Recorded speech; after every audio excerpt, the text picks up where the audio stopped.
What's wrong? Snake! Snake!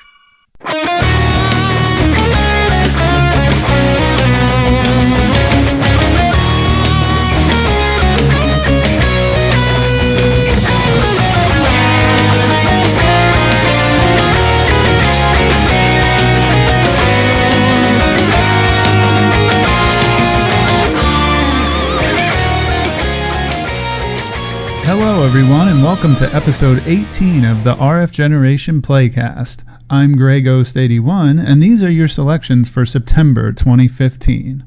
This month I pulled a swap with Rich and took the driver's seat on the retro side to host one of my all-time favorites, Metal Gear Solid for the original PlayStation, which I will discuss here with my pal Floyd.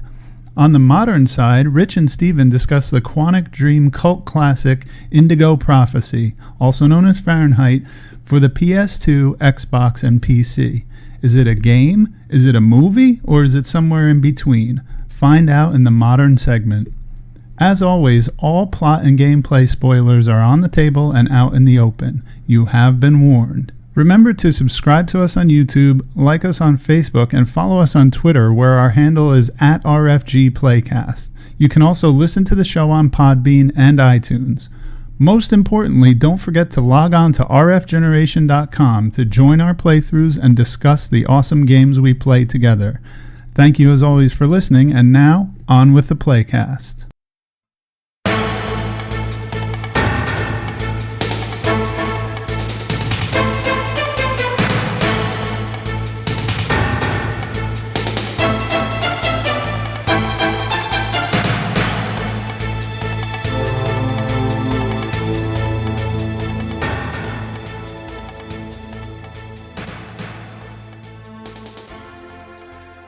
So Floyd, I have not been this excited for a playthrough in a very long time because we ended up playing one of my favorite games of all time. And when we did Mass Effect, I told you that I wasn't sure if Mass Effect or Metal Gear Solid was my favorite game of all time.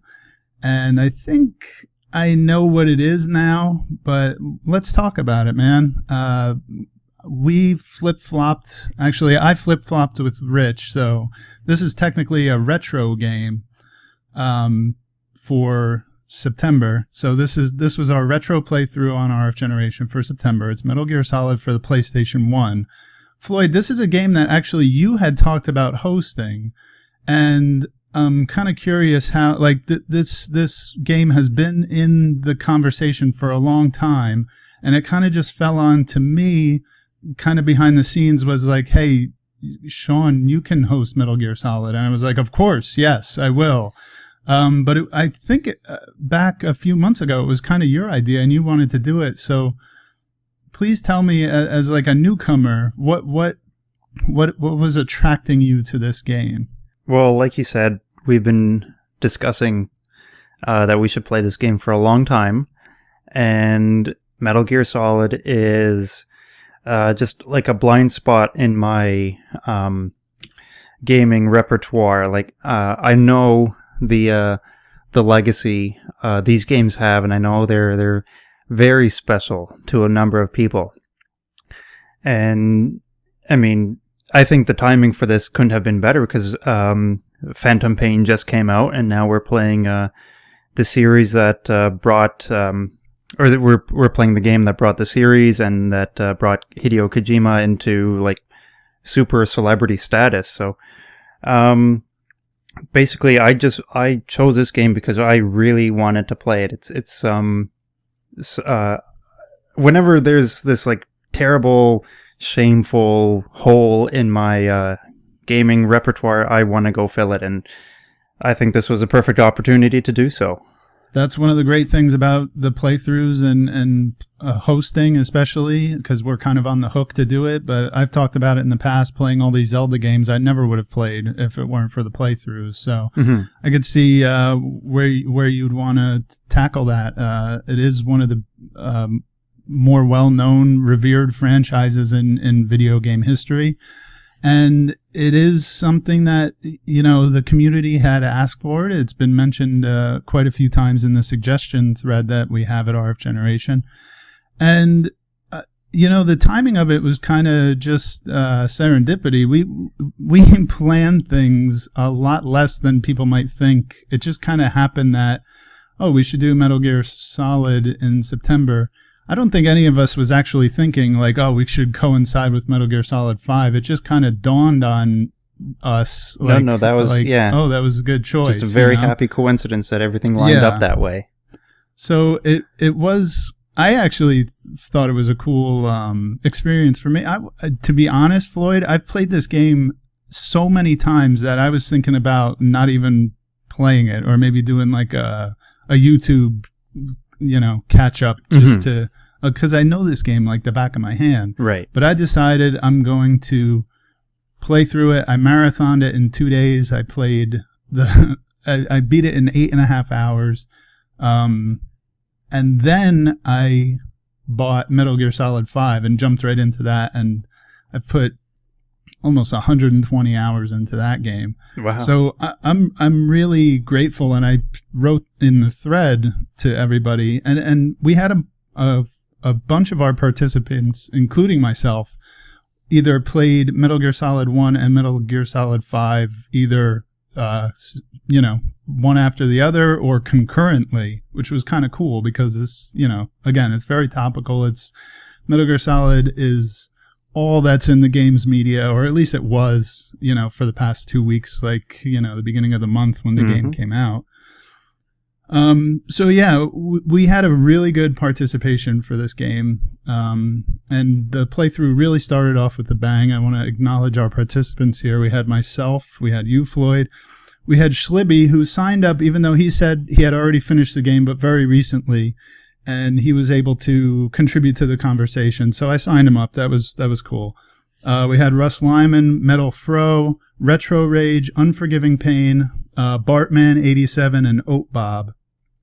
So I think as far as playthroughs that I've hosted, I believe that's the best participation that I've ever had. So I'm really grateful for that, and I want to thank the community and the people who signed up. But also, we had a really good, at least at first, really good conversation about the game, and I want to just thank everybody who contributed and shared their good and bad thoughts about the game. It's not a perfect, it's a perfect game. It's the best game ever made. No, I'm just kidding. But yeah, thank you people who participated. This was a really awesome playthrough. So this game, if you can't tell, like I'm a real fanboy of the series. I think maybe you should talk about why you're such a fanboy of the series. Sure, because I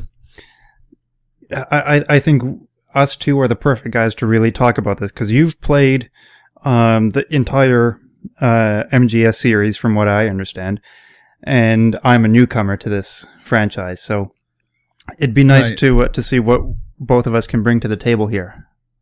Yeah, so I've played all of the Solid games from Metal Gear Solid 1 through 5 now, and I've played Peace Walker, which might as well be considered a mainline title. It pretty much is.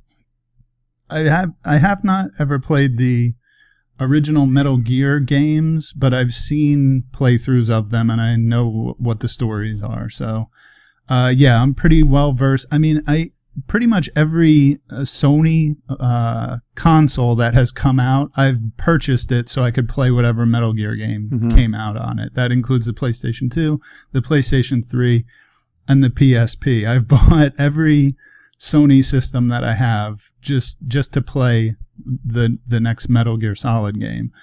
And as I posted in the playthrough thread when I first wrote it, this was the game that it's the first like real, I don't know how to put it, like the first modern game that I played that had like a long saga to it, because I never played RPGs when I was younger. So when somebody lent me this game in high school, and it's in that double CD case that a lot of PS1 games come in that are multiple discs, and I thought that was so cool. And when I started playing it, like it starts with that long cinematic, and it's just like, you find out later Hideo Kojima's like trying to make a game that is influenced by his love of movies.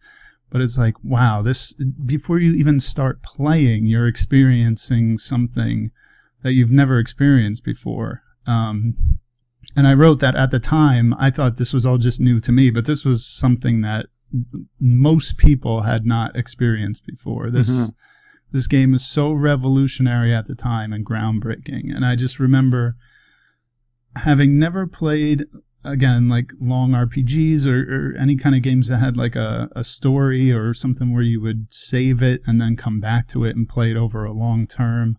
This was like the first modern or like adult game that I ever played, and it really was like a revolution to me. It changed me as a gamer.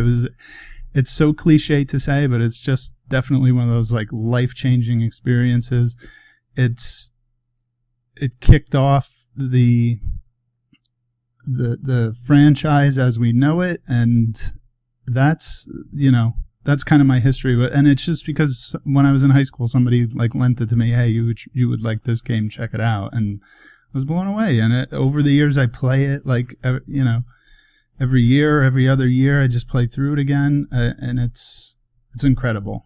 It's incredible. So without going off the rails too much about just heaping my lavish praise onto it. Well, but I mean, I think it's really well deserved. It's an awesome game, and yeah, everything you said is true. You're not. I mean, I think there's some, maybe you can say like personal bias, but everything in there like that you're saying is like true and valid. Like this game is, you know, an essential game in you know, the gaming history, PS1 library, whatever. Everything that you said, you know, holds water.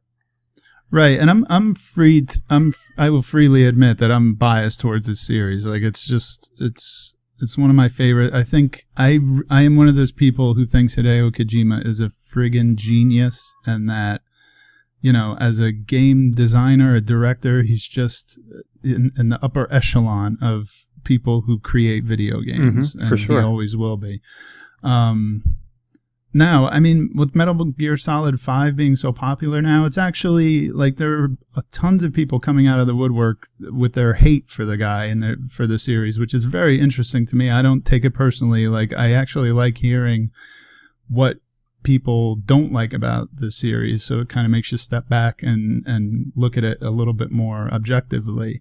But having said that, I just, you know, this is maybe my favorite franchise of all time. So why don't we get into what really makes this game great? So you control a character named Solid Snake. He is actually in retirement after the events of the first 2 Metal Gear games, and then the game starts where you're called out of retirement to infiltrate a base on an island in the Alaskan archipelago called Shadow Moses. There is a terrorist group known as Foxhound that is demanding the remains of Big Boss, who is the quote-unquote bad guy from the first 2 games, in return for not unleashing a nuclear weapon onto the world. And I'm really, as much as I love this series, I am the last person in the world who will say I understand it all and I can explain it all. Luckily, this game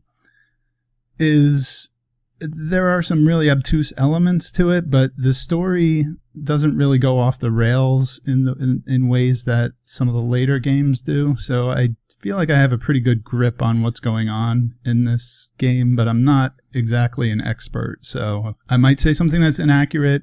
Feel free to roast me on the forums or whatever. That's fine. I am not an expert. So, well, that's fairly just the basic setup there. Yeah, exactly. Because I mean, I think if you're going to talk about the story of this game, I think you have to provide some context to it too, because the game takes a lot of twists and turns. So Foxhound wants the remains of Big Boss because he is an alleged, or was an alleged, ultimate soldier. Like he had the perfect DNA to become the perfect soldier. And it's Liquid Snake who really wants Big Boss's DNA. Because Liquid Snake is the flawed copy of Big Boss, isn't that right? Right, and Solid Snake is the superior copy, and there's actually a third Snake brother that you don't find out about until the second game, so we don't have to worry about him yet. So yeah, that's what we're looking at, and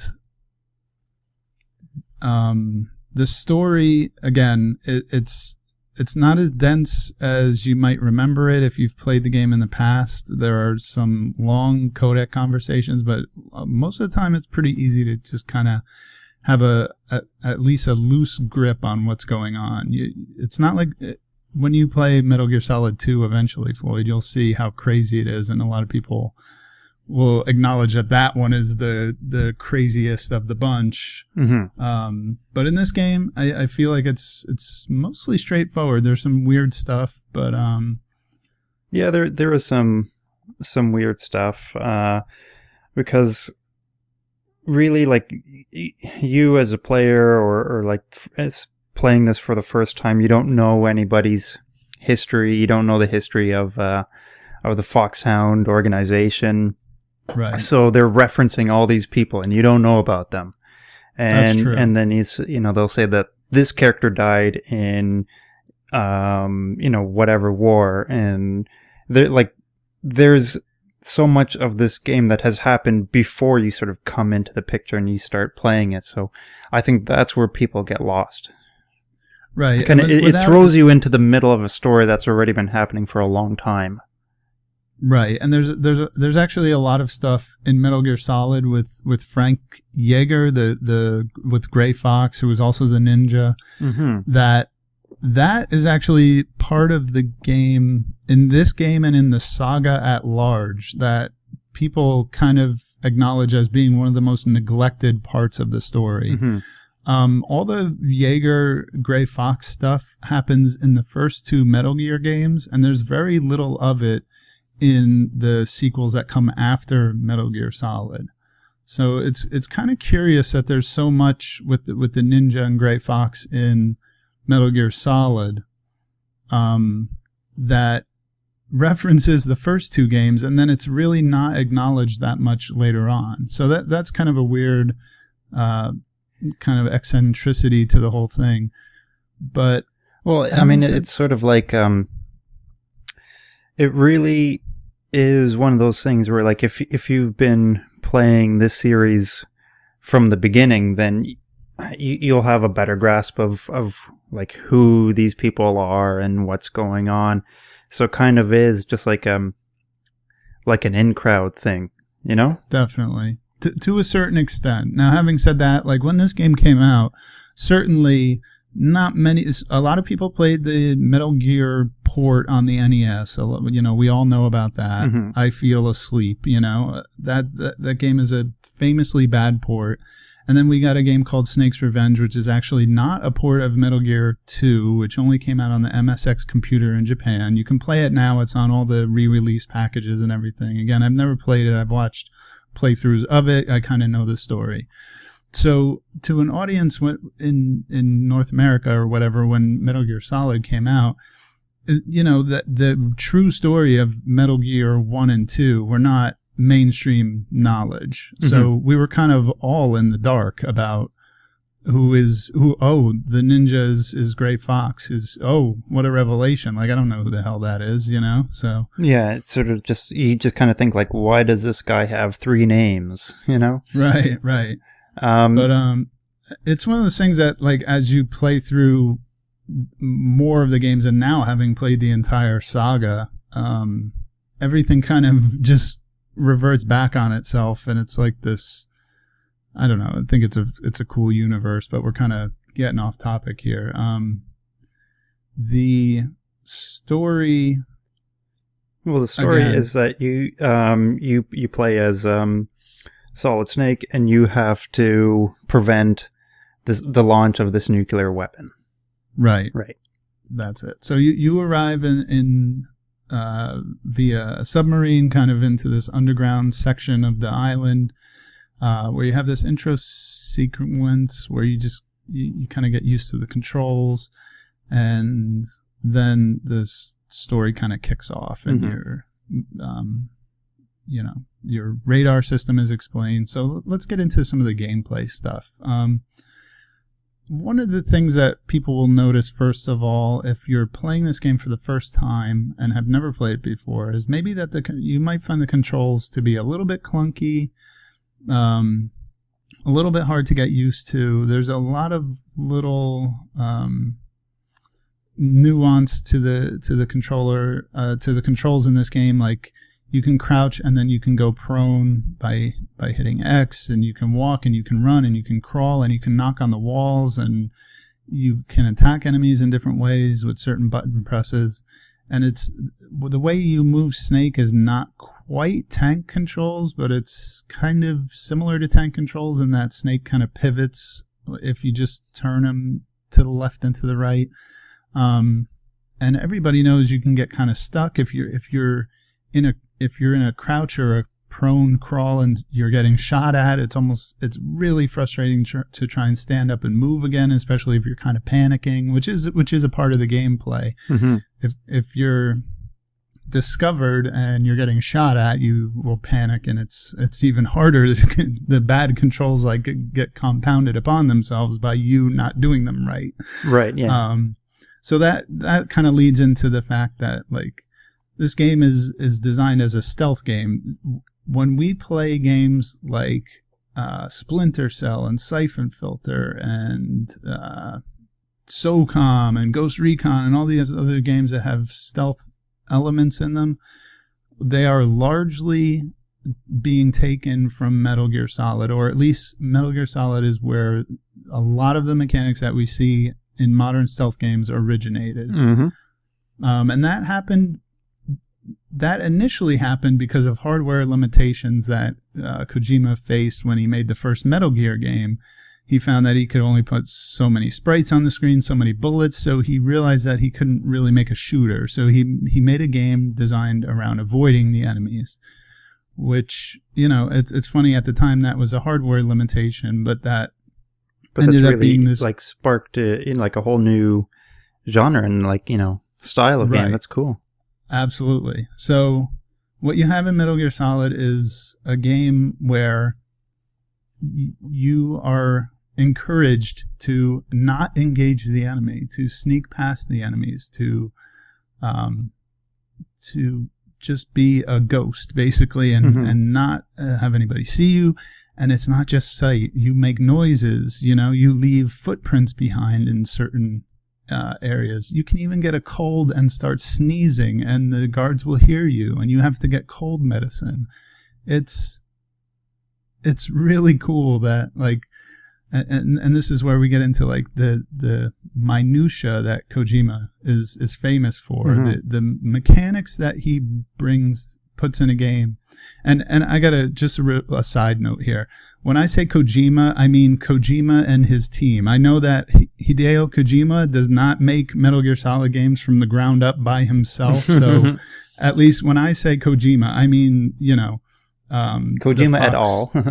Right. Yeah. Kojima and his team and his people. They're, one man does not make these video games. So I just wanted to say that, like, about the controls, because you were about to get into, probably it sounded like you were going into the inventory stuff, but yeah, we can touch on that. I think these controls are, like, they're a product of their time, like, sort of like those tank controls and having to pivot before you can move off in a certain direction, the fixed camera and all that.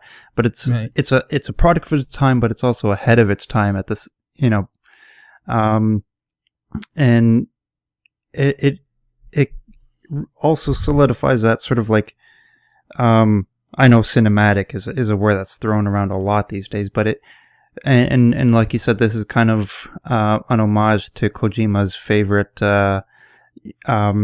movies, and like, he wanted to obviously create a cinematic experience, and with that fixed camera, it's kind of like you are watching a movie unfold. Oh yeah, absolutely. And I would argue that the fixed cameras in Metal Gear Solid 1 were among the best of their time. A lot of people, I'm thinking of games like Resident Evil, Silent Hill, other kind of 3D action games of the time that had fixed camera angles. Some of them are hard to work around, and maybe I'm so familiar with Metal Gear Solid that I know where everything is, so I take it a little for granted. How much, like, what is on screen and where, and my spatial awareness is, maybe I have an advantage in how many times I've actually played the game. But I would argue that the fixed camera angles and the composition of the camera work is really superior here. I think it could be a bit of that, and a bit of the fact that you're so, accustomed to this game. Yeah, that's fair. That's fair. I think when I play stealth games, like if we can go back to Tomb Raider and the stealthier parts, you can sort of crouch down and hide somewhere, rotate the camera and sort of get a lay of the land and sort of make a mental note of where your objective is, where your enemies are, and that kind of thing. But you can't do that in Metal Gear Solid. That's true.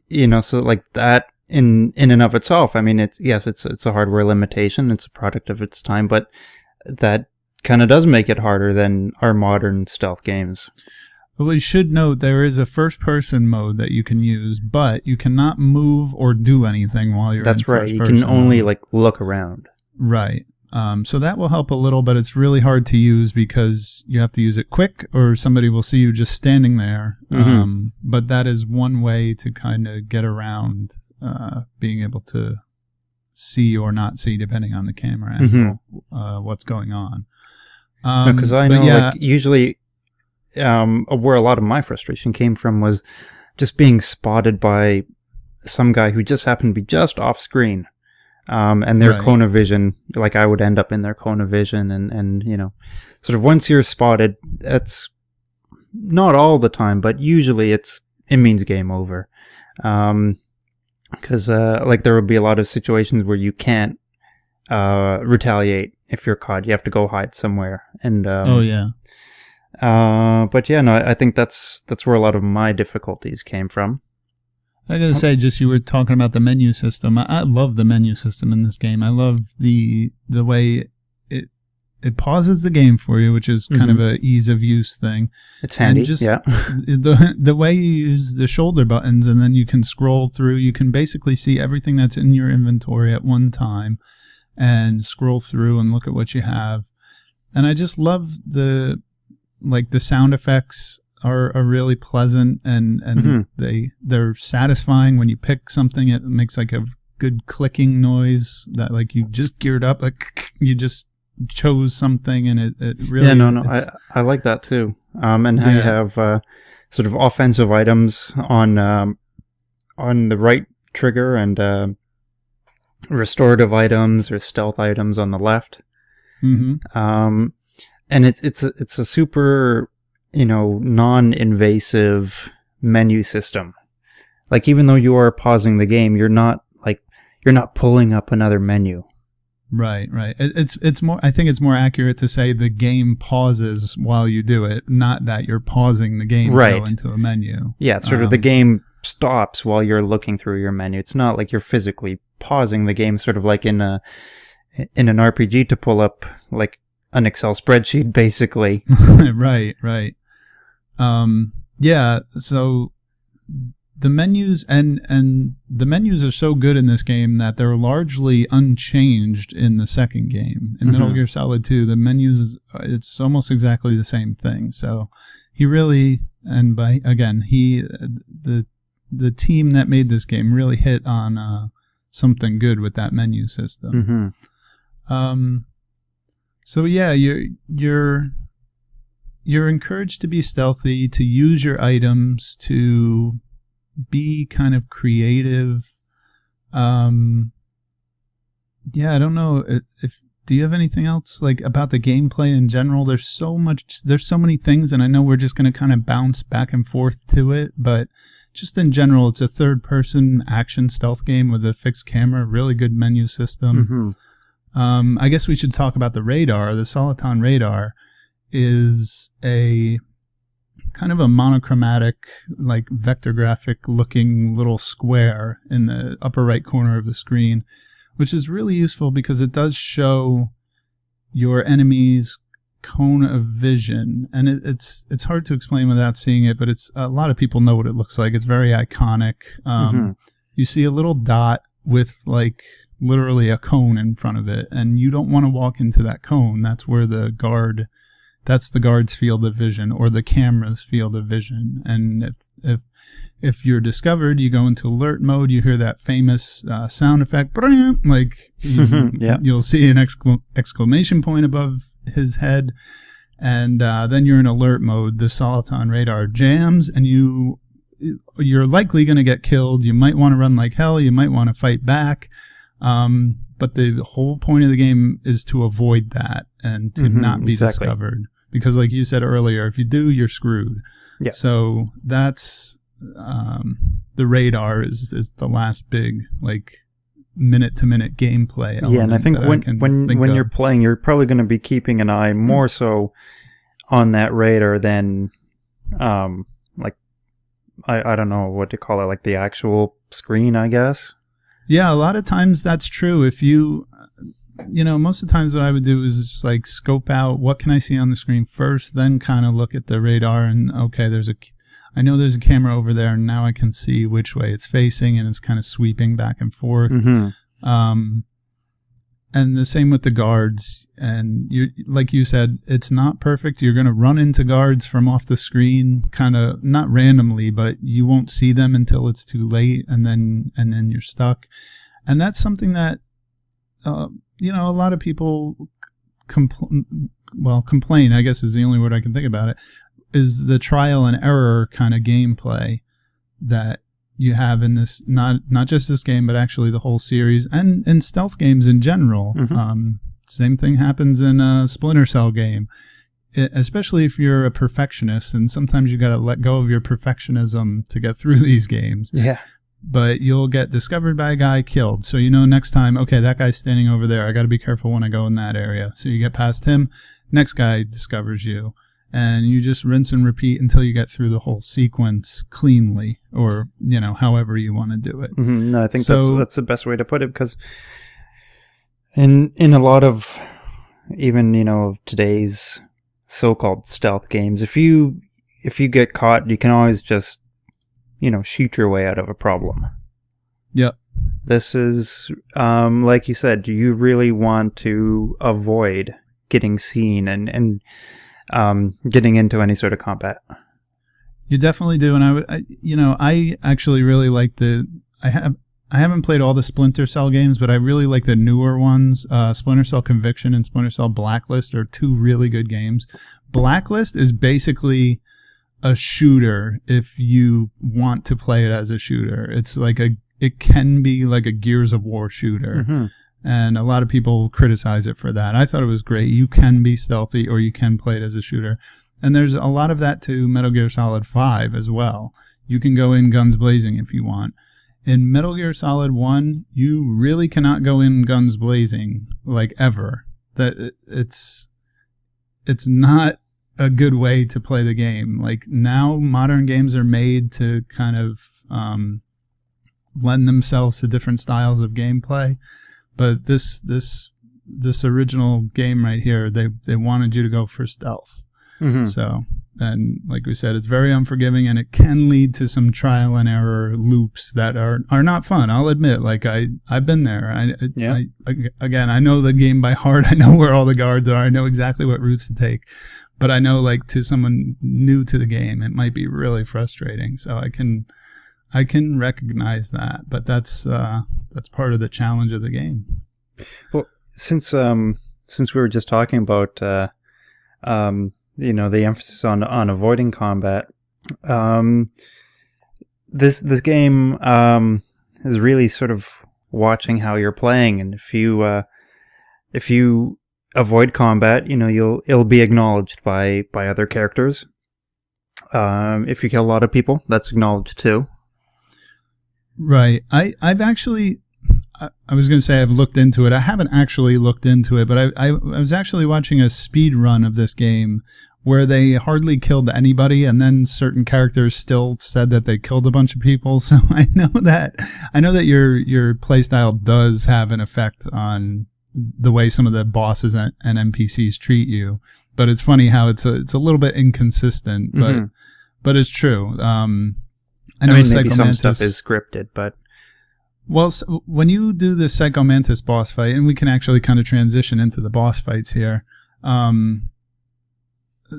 Like Psychomantis will say, like, you're leaving a wake of dead bodies in your path. Like, what are you doing? You know what I mean? Or he says, like, you're very reckless. You get discovered a lot, or you save your game a ton. Like, you're very careful, or something. Right? Yeah. So, and there's certain things that Liquid says at the end of the game that are, again, it's kind of unclear to me how they change with your gameplay, but he kind of accuses you of being like bloodthirsty. But yeah, the more stealth you are, characters will react to that. But yeah, the boss fights now are something that the series is kind of known for. And one of the big things that people are criticizing about Metal Gear Solid 5 is that there are not like a ton of crazy boss fights. The quote unquote crazy boss fights originated in Metal Gear Solid with what might be the best cast of bosses. And again, as you play the other games, Floyd, I'd be interested to see how you like the other bosses. But in this game, we have a really good crop of boss battles. We have we start with Revolver Ocelot. We fight Raven. Then we fight Sniper Wolf. Then Psychomantis. Then Raven again. There's Cyborg Ninjas in there somewhere. Oh yeah, you got that fist fight with Ninja, which they call that that one's just kind of a pain in the butt, and I didn't. Nah, I don't like that one. Well, it's more of a boss fight than it's more of a boss fight than the first run-in with Raven.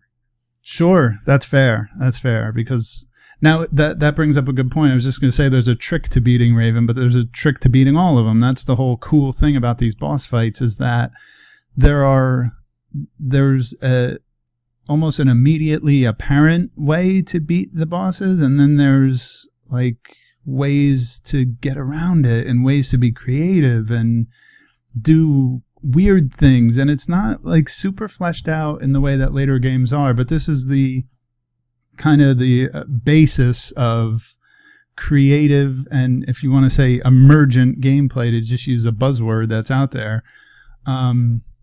So for example, like you were saying with the Raven fight, he's in a tank and he's shooting at you, and there's mines in the snow, and you're running around like, what the hell am I supposed to do? It's a guy in a tank.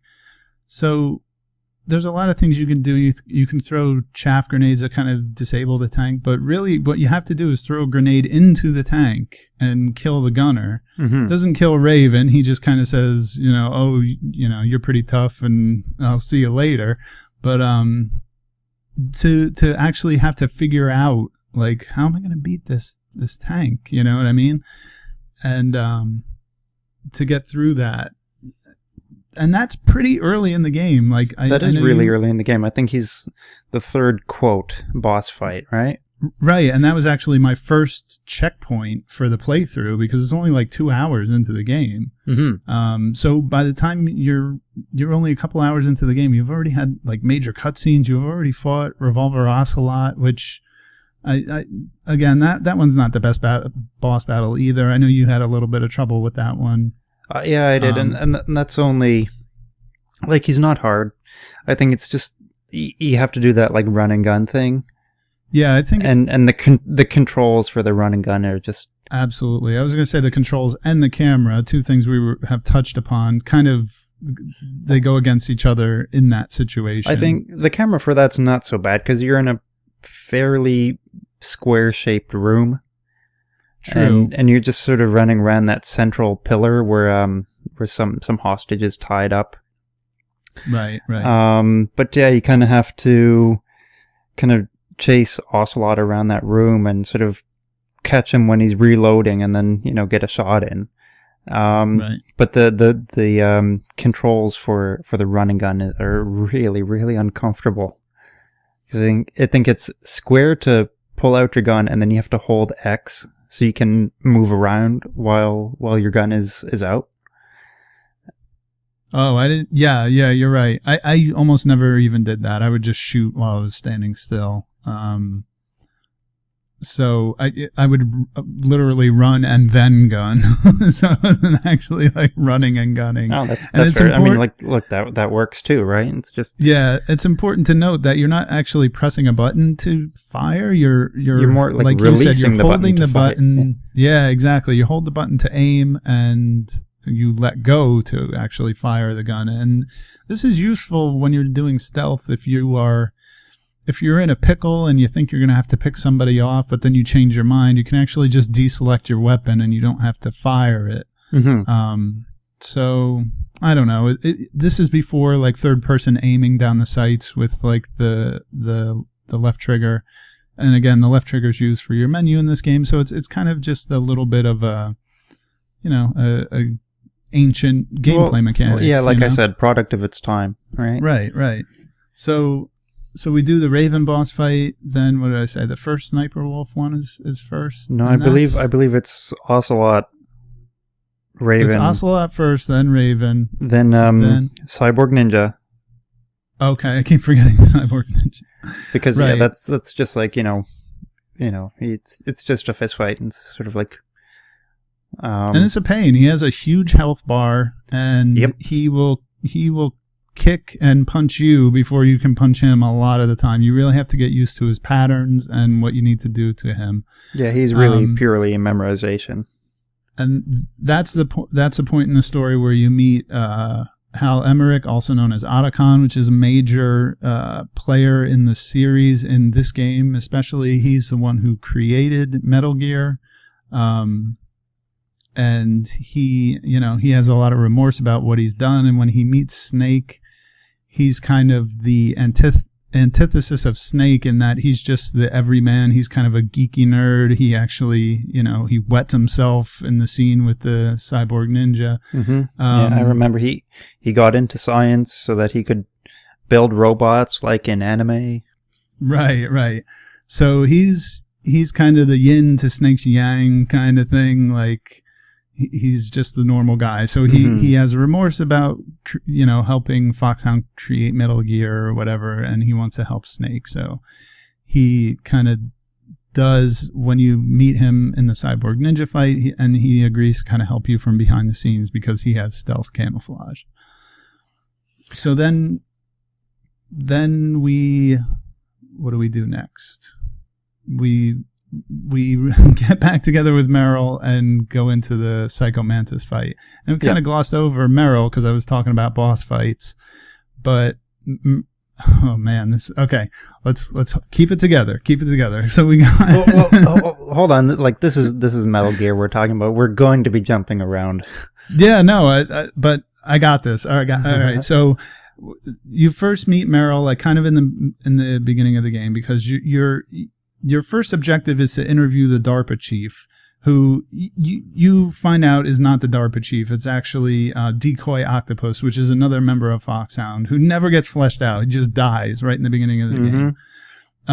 But you meet Meryl at that point too. So it turns out Meryl is she's she's Campbell's niece, and Campbell is your kind of commanding officer. He's feeding you directions, telling you on your mission what to do and everything.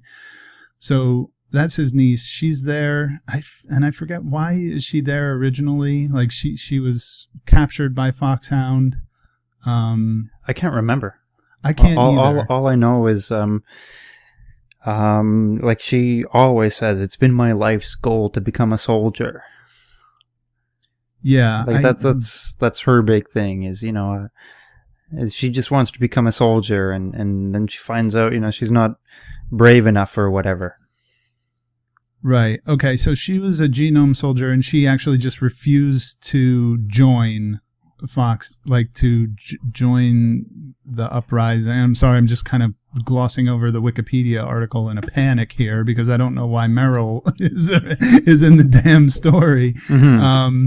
But basically, she's a prisoner in the beginning of the game. You spring her loose, or she springs herself loose, basically. And that's how that's one of the scripted sequences where you actually have to shoot a bunch of people. And she says, I'll see you later, dude. And from there you kind of part ways for the time being. Now that's, again, that's kind of earlier in the game. That's before the Ocelot fight. That's very early in the game. So then later on, you're going to reunite with her before the Psychomantis fight. Now, the Psychomantis fight, I mean, dude, we could do an entire podcast on this boss fight. It is one of the best boss fights of all time. It is one of the most interesting and well-designed and just amazing, like, thematically, mechanically. He's one of the coolest characters. He is one of the awesomest looking, like, best voice acted. He has all the tricks, like we talk about little tricks and Easter eggs. He has like 5 of them in a row in his little cut scene and actually during the battle itself. So you go into this office where he's at, and he takes control of Meryl, and he has Meryl shoot at you, and Campbell's on the radio telling you, don't shoot her, just knock her out or something, and it's like this crazy thing. And then as soon as you start fighting him, your screen goes blank, and it just says Hideo in the corner. Now, I don't know if people who are younger will understand what that is. Okay, so it's obviously Hideo for Hideo Kojima, but when we had VCRs in the 80s and 90s, which is a video cassette recorder, when you changed inputs to the VCR, it would say video. You had to go to the video input, yeah. Right, and then it would say it, and a lot of TVs it would just say video, and then it would get smaller. And the way they did that, like, as soon as the boss battle starts, you're all excited, like this awesome cutscene had just happened, which I'll explain more about. And then the screen goes blank and it says Hideo in the corner. And then it shrinks and it says Hideo in the corner.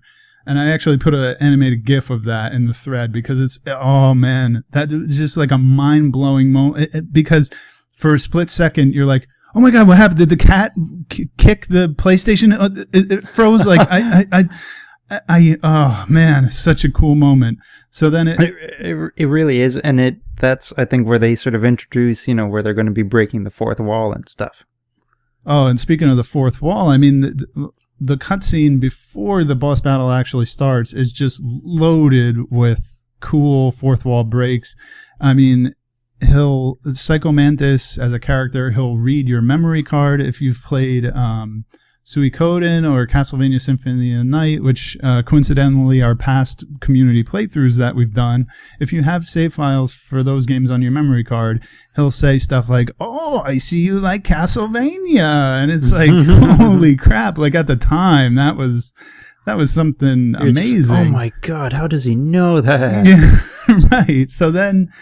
and then he does the thing where he says, I can move your controller, and you put your controller on the floor in front of you, and then he rumbles the rumble pack and the controller like moves around. Yeah. And it's just so good. Like, these are just amazing. Like, I could totally geek out about this boss fight. Yeah. It's awesome. And so then to wrap it all up, I don't want to talk about Psychomantis all night, although I could.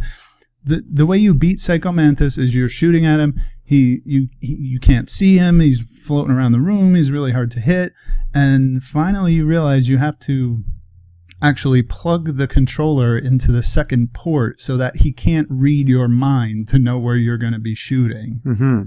And it was just, again, at the time, it was like, holy crap. Like, who would have ever thought this in a video game? Like, talk about a fourth wall break, and like, you have to do this.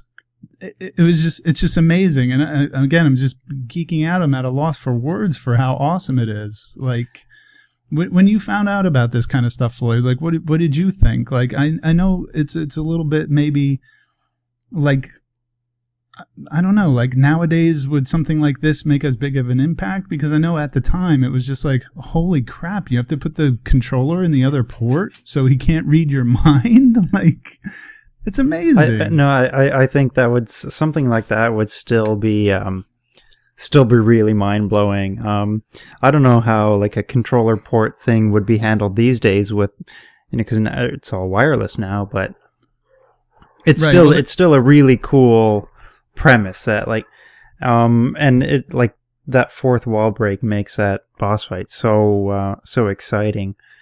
And I think this was a fan theory I was reading somewhere, and I mean it's credible. I don't know how accurate it is, but the events of Metal Gear Solid 1 are they're like a Solid Snake simulation.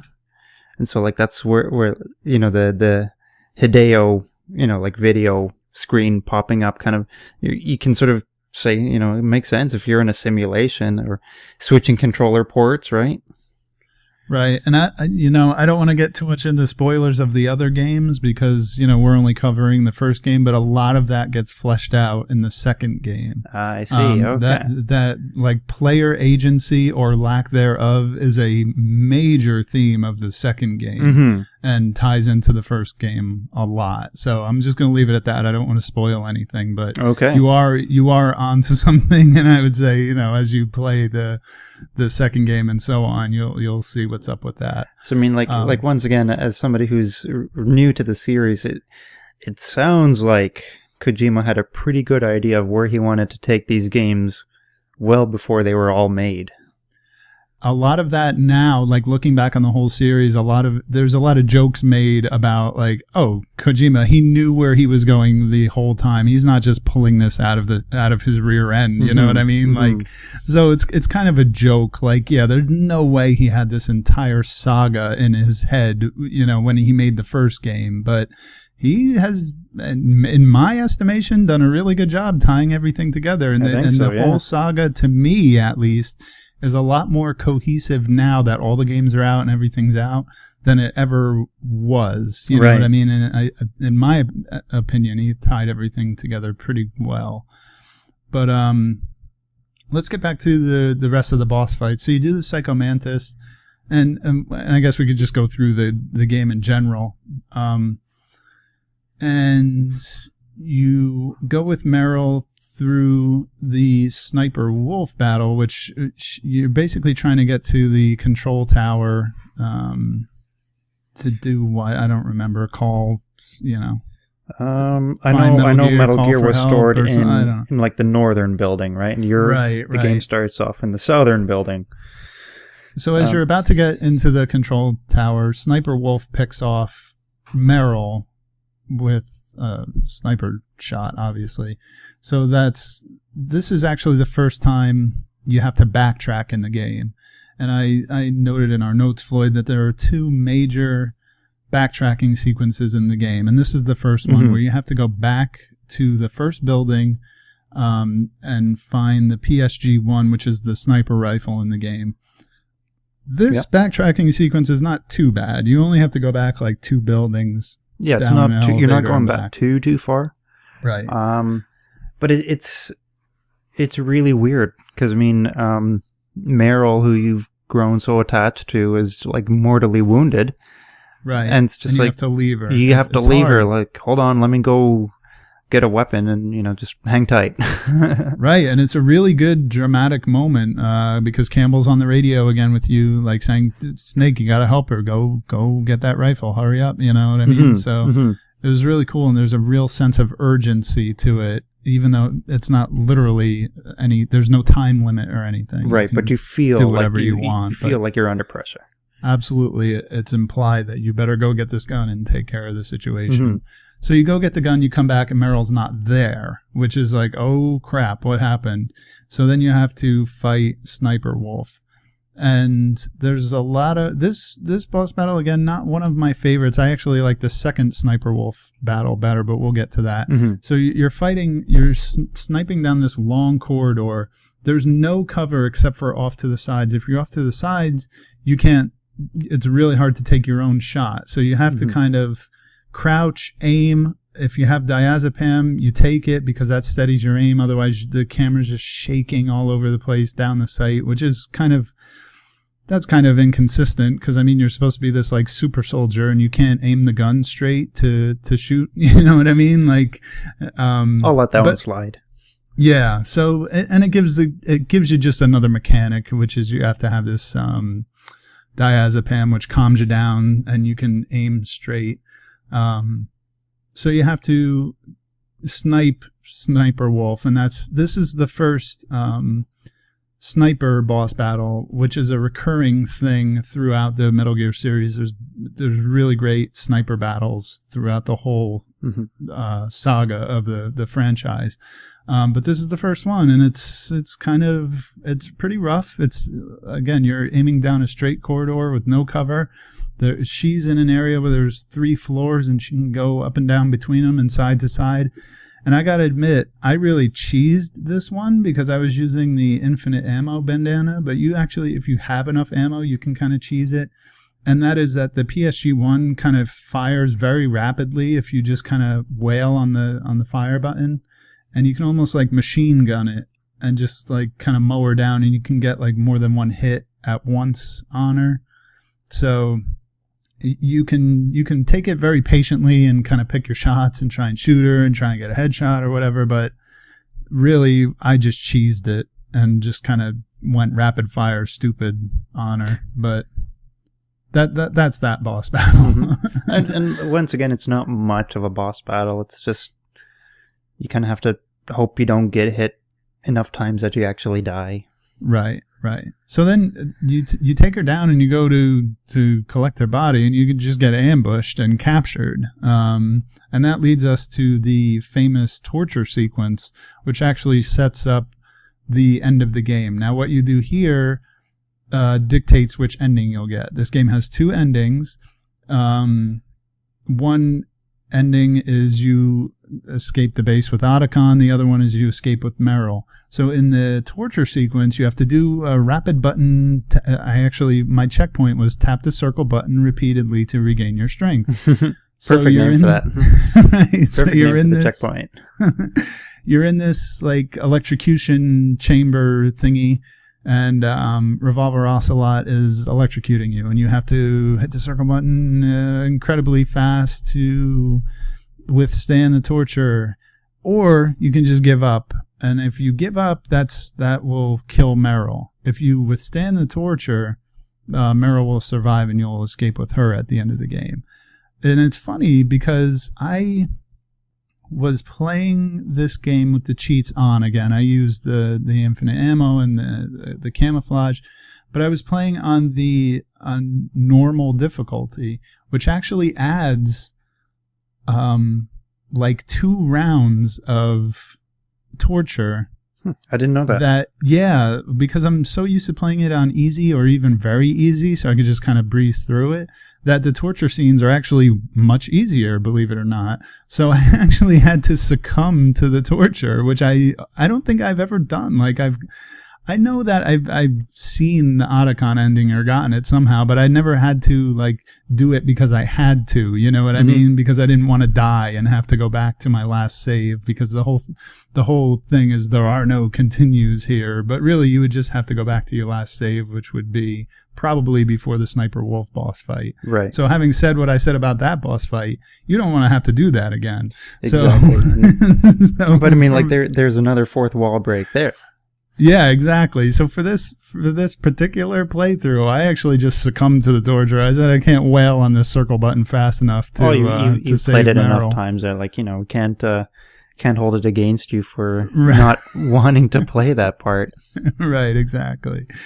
So you get that, and then what? You get out. You have to escape the cell. Now it's funny.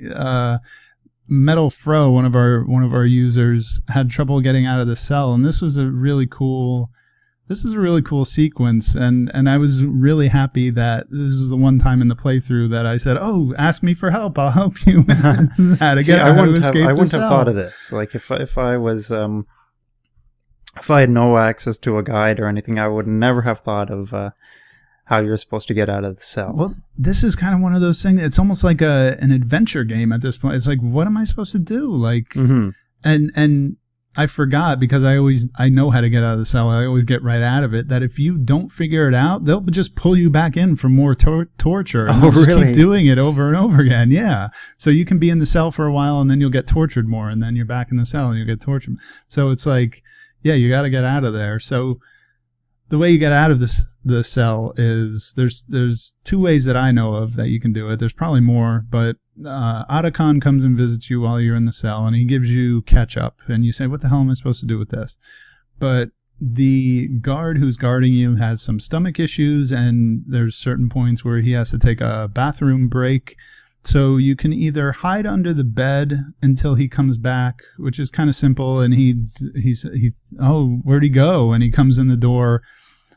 And that one's a little challenging, because you actually have to crawl out from under the bed and then take him out, which is really hard, because as soon as he sees you, he runs out the door and shuts it again.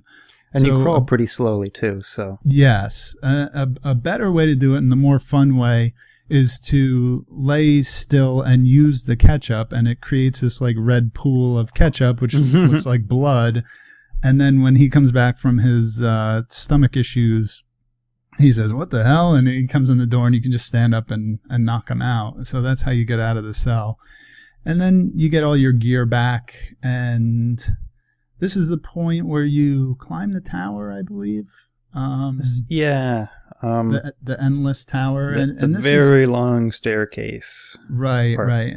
And this is what I kind of, from the staircase through this part, I can't remember exactly. I think you changed discs like after the Psychomantis fight, but this is actually where I kind of feel like the game is about to start wrapping up. Even though there's a lot of gameplay left, I feel like this is almost like the halfway point here is when you're climbing the tower.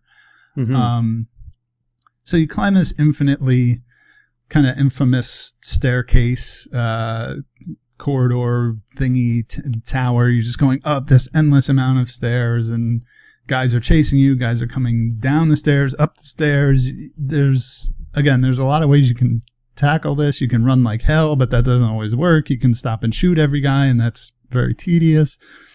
But I would say stun grenades help a lot. Regular grenades help a lot. But that's kind of a pain in the butt too. But it brings us to the top of the tower, which is where we face the Hind D boss fight, which is Liquid is riding this helicopter shooting missiles at you. And you have to have a guided missile that locks on to the helicopter. It's called the Stinger missile. It fires in first person after locking on. It's a really badass weapon, and it's really fun to use. That was a fun boss fight. You will really get wrecked by his missiles, and you might die a lot, but it's one of those boss fights that's so much fun that you don't mind dying and going back to it and getting it. And when you finally get them, it's like, yeah, I took that helicopter. It's a really exhilarating fight. Yeah. I can't remember. Can you? Because I know at one point you have to rappel down the building. I think that's before you fight the Hind. Yeah, I don't remember. It's all at the same time because when you fight him, you take him out, I think, right? So because you go up one tower, rappel down the next one, and but then can you? I can't remember. I don't know for sure. Can you miss the rope? Like, can you not get the rope? Yeah, because the rope is at the bottom of that long staircase that we talked about before. So you have to make sure you grab it or you're in trouble. Because there's actually a cutscene. It's not a cutscene, it's just a line he says, if only I had a rope. But if you paid attention, you grabbed it on your way up, you already have it, and then you rappel down the side of the tower. And that's another weird, like, one-off game mechanic is rappelling down the tower, because you're rappelling down this rope and you can push off and you can slide down the rope. I don't know how I feel about it. I don't love it, but it's like something just totally different and just a total throwaway thing that they did while the helicopter's shooting at you. There's steam vents coming out. It's like an old arcade game almost. Yeah. But, it was more of like a mini game than anything. Yeah. Kind of neat. I don't know how I feel about it. I don't know if I like it or love it or don't like it or whatever, but it only takes like 2 minutes. Not even. I don't dislike it, but I guess I don't particularly like it either. Yeah. So then, boy, there's some other stuff I'm just going to gloss over. We go to the second Sniper Wolf fight, and this is where we discover that Otacon is kind of in love with her, and he was saying the Foxhound guys wanted to kill the dogs that were on the base, but Sniper Wolf let him keep the dogs alive, and as an animal lover, that really touches my heart. So right. I thought that, that was very nice, and it makes, Emmerich more endearing, and it makes you kind of sympathetic for Sniper Wolf. And this is a much better sniper fight, in my opinion, because you're fighting in a wide open field of snow. It's very nice. It's at nighttime. There's a wide open field, and yet there's cover, so you can crouch under the hills. There's a truck, if you can get to it, which is very difficult. You can hide behind or in the truck or underneath it, but it's really hard to get to because you're going to get shot.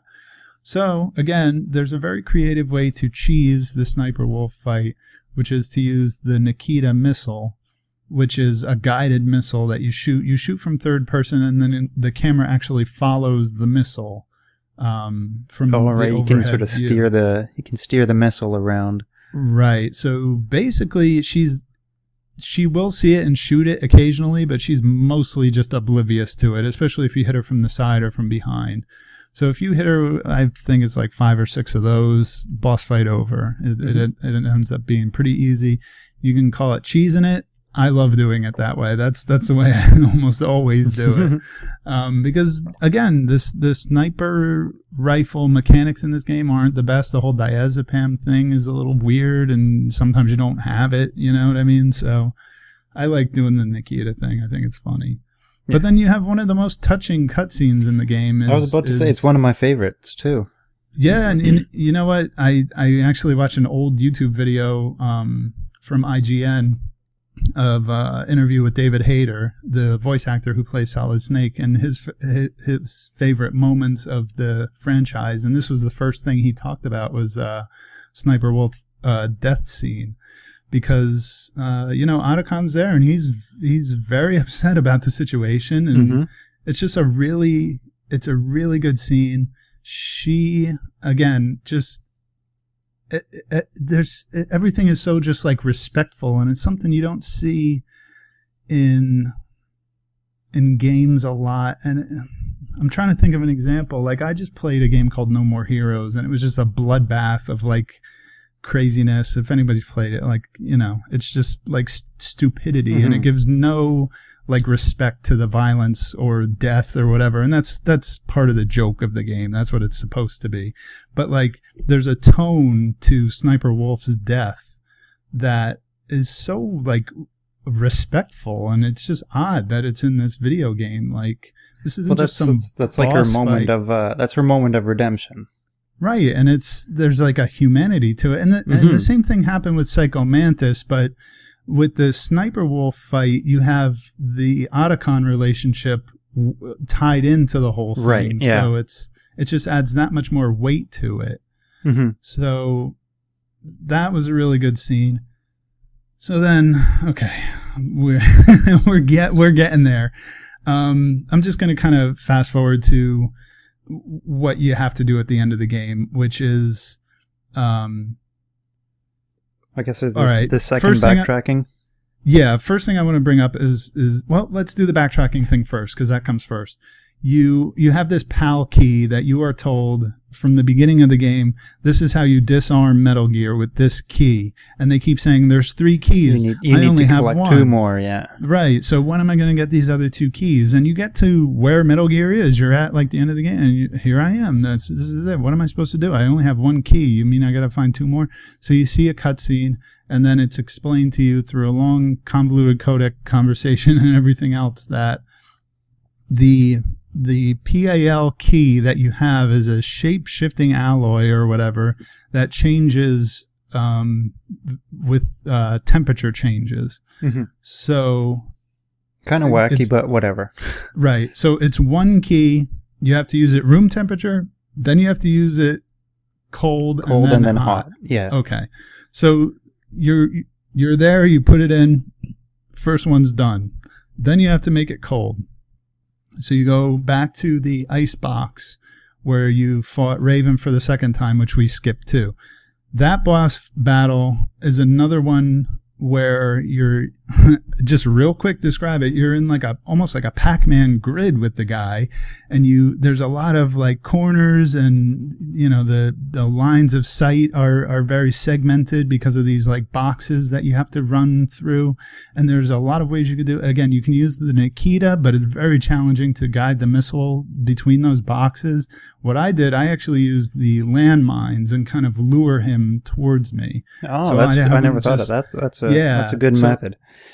Kind of like one of the Bane fights in one of the Batman games. It actually is a lot like that. I didn't even think about that. But yeah, the way you like your cat and mouse basically. Exactly. You could do C4 or landmines. He'll just walk right into him and get blown up. C4, you got to be a little bit more into it and blow him up yourself when he gets there.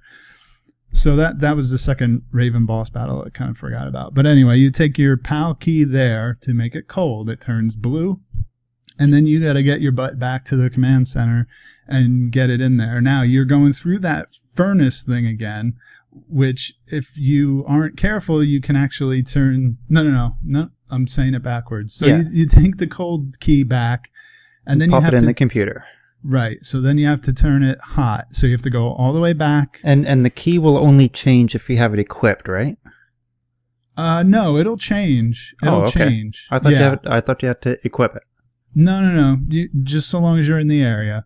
So then you have to go back to this furnace area, which is just one room in the game. That's all the way in the beginning of this segment of the game. So that's probably what most people complain about when backtracking. Now the thing is, because you have to go up those elevators, right? And that's what takes a long time. That's what's really tedious. That is true. And there's two very long codec calls during those elevator rides that I think people kind of tie in with that whole backtracking segment. And then sometimes you're nervous, like, is this going to affect the key? Because you once you turn the key hot, it can actually turn cold again if you take too long going through the icebox section. And that really sucks. And that's what a lot of people really hate about that backtracking, is if you mess it up, you have to go back to the furnace room, whatever you want to call it. So... And then to add a little insult to injury, they put guards patrolling the area that you fought Vulcan Raven in, that kind of Pac-Man, crates area. Yeah. So you have to be stealthy now, but still do it quickly enough that the card won't go cold. No, so anyway, go ahead. Is it because you watched a speedrun of this? Is there a faster way to heat the key? You know what? There's not, actually. I saw the guys that were doing it were kind of laughing, like there's no way to avoid the long elevator rides. I think they did some kind of trick with turning the key hot. I'm not positive about that. I don't think I think they had to go through the whole thing, but it's funny you mentioned that, and I put it in my notes. I actually timed it. And for me to go from the time I put in the first key to the time I put in the third key took me almost exactly 20 minutes. And I actually skipped both of the long codec scenes, or I actually kind of skimmed through them and read them rather than listening to them. So it's backtracking in the long elevator scenes. And if you watch the codec scenes, would make it seem like, wow, this is just so tedious backtracking. It really sucks, but it's not as bad as people think. Right. So that's what happens, so what happens is you kind of kick off the ending of the game from this point. What you did, you were told that by shape shifting these PAL keys and doing all this backtracking and all this crap, and you put the keys in. And you're told that this is going to disarm Metal Gear. That's the only way to do it. As it turns out, what you actually did, you were tricked into arming Metal Gear. And now there's there's a guy we forgot to mention, Master Miller, he's kind of a side character from the beginning of the game. You can call him on your codec, and he'll tell you about the animals in the area or the weather or whatever, all this like side stuff that you don't really care about or need to know for the game. But as it turns out, there's this big reveal where it turns out that Liquid Snake is posing as Miller, and Miller's actually dead. Which in the context of the whole saga, like Miller's a major character, and it's funny in Metal Gear Solid 1 that he's just, we found him dead in his house, you know what I mean? So it's like, it's kind of funny, like going back to the fact, like, he's just unceremoniously found dead in his house in the first game, where he becomes a major character in retrospect. Because the other games in the series, they don't go in chronological order. You kind of jump around, exactly, right? Yeah, exactly. Yeah, just to clarify. But that's kind of the contrast that, like, where I was saying with Gray Fox and Jaeger, they don't really go back to him a lot. Or at all in some of the later games. Like Miller is a major character in some of the games that are set earlier in the timeline. So anyway, you find out that Liquid Snake is posing as Miller. The person you were told is Miller is actually Liquid Snake, and he's been kind of manipulating you the whole time. And one of the things that I always thought is funny is that when Miller starts telling you like who he is, and it's the same voice actor, by the way, like I didn't know the first time I played the game, but a lot of people were like, yeah, it's the same guy. Like, you didn't know that? If you can't tell, like, you know what I mean? Are you paying attention? It's the same voice. Yeah, I think it shouldn't be it's not super well hidden that these people are the same person. Yeah, but I'm arguing that it's not super obvious either. Exactly. I was just going to say that.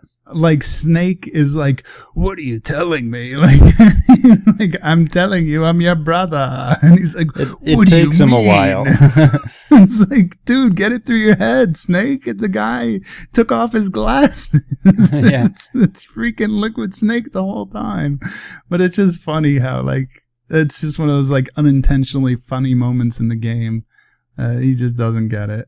So this is where the whole climax of the game happens. Your final two boss battles are that you have to fight Metal Gear, which is a very challenging, kind of a pain in the butt fight. And even with the cheat items, like with unlimited ammo, it helps, trust me, like, because you can throw chaff grenades like kind of infinitely, and it throws off the missile targeting system a little bit, so he won't just like mow you down with missiles. But even to do that and then get a couple hits off with the missile launcher and then run around some more and throw a whole bunch of chaff grenades and then line up another hit with the missile launcher, it's very challenging. In the middle of this fight, he ends up killing Gray Fox, the ninja. And another big thing about this boss battle is there's two phases of this boss battle, and there's no checkpoint in between. So if you die on the second phase, which is, again, it's very challenging, you have to go all the way back to the beginning. So this is for me, it was one of the hardest parts of the game, to take down Metal Gear with the missile launcher. So then you do it, everything's kind of exploded, Liquid comes out, and you have to fight him one-on-one, like in a fist fight, on top of Metal Gear. It's pretty awesome, pretty badass. There's ways to like cycle lock him and beat him up. That's what I saw. The guy in the speed run did it and just like wailed on him, and it was like, oh man, I wish I could figure out how to do that, because it's a lot like the ninja fight. It's really a pain in the butt. Like he'll just he'll whip you, you know, like he'll hit you before you know what hit you. But so you fight him, then you try to escape with whoever's ending you're getting, if you're escaping with Otacon or with Meryl. And we go into one of my least favorite sequences in the game, which is where it's a vehicle chase sequence out of the complex. And it's a mounted gun turret sequence, but the way it controls is kind of a missed opportunity, because you're on just like a pivot. Like the gun is on a tripod and all you can do is pivot left and right. But the way the 3D controls are, like it only pivots a certain amount. Again, it's almost like this tank control kind of turning left or right only. And you have to shoot a bunch of soldiers out of the way, and then, oh, surprise, Liquid is still alive, and he's chasing you. Mm-hmm. And you can only hit him when he kind of puts his head up, and it's really hard to line up the shots. Yeah. And I remember hating that segment when I was a kid. I died on it a couple times playing it this time. I really didn't like it. And it's one of the few things I really hate about the game is that final sequence. It's kind of cliche, too. Yeah, that's true. It's kind of just like it's really forced. I honestly, Floyd, I could forgive that if it played better. If it played even a little bit better, I could forgive that. You know what I mean?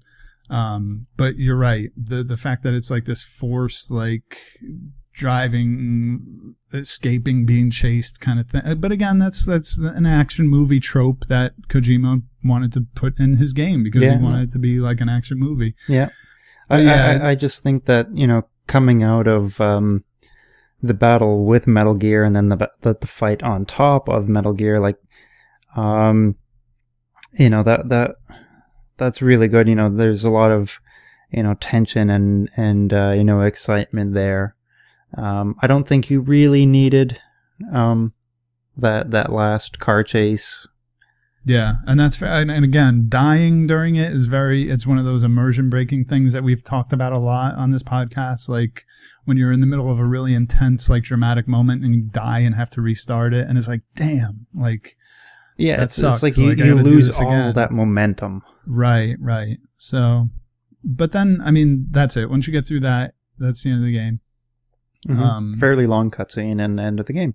Yeah, you get a long cutscene. You get some things explained to you, like story nuance things that we didn't get into a lot of the deeper, like more detailed aspects of the story. But that's okay. I think for the purposes of this podcast and the playthrough, well, we've already been going almost an hour and a half, and we've really only touched the surface. Absolutely, but. Suffice it to say, you defeat Liquid and you ride off into the sunset with whoever your partner is at that point in the game, either Dave is Snake, or Otacon or Meryl on a snowmobile, and you get the ending, and the end of the game is really cool.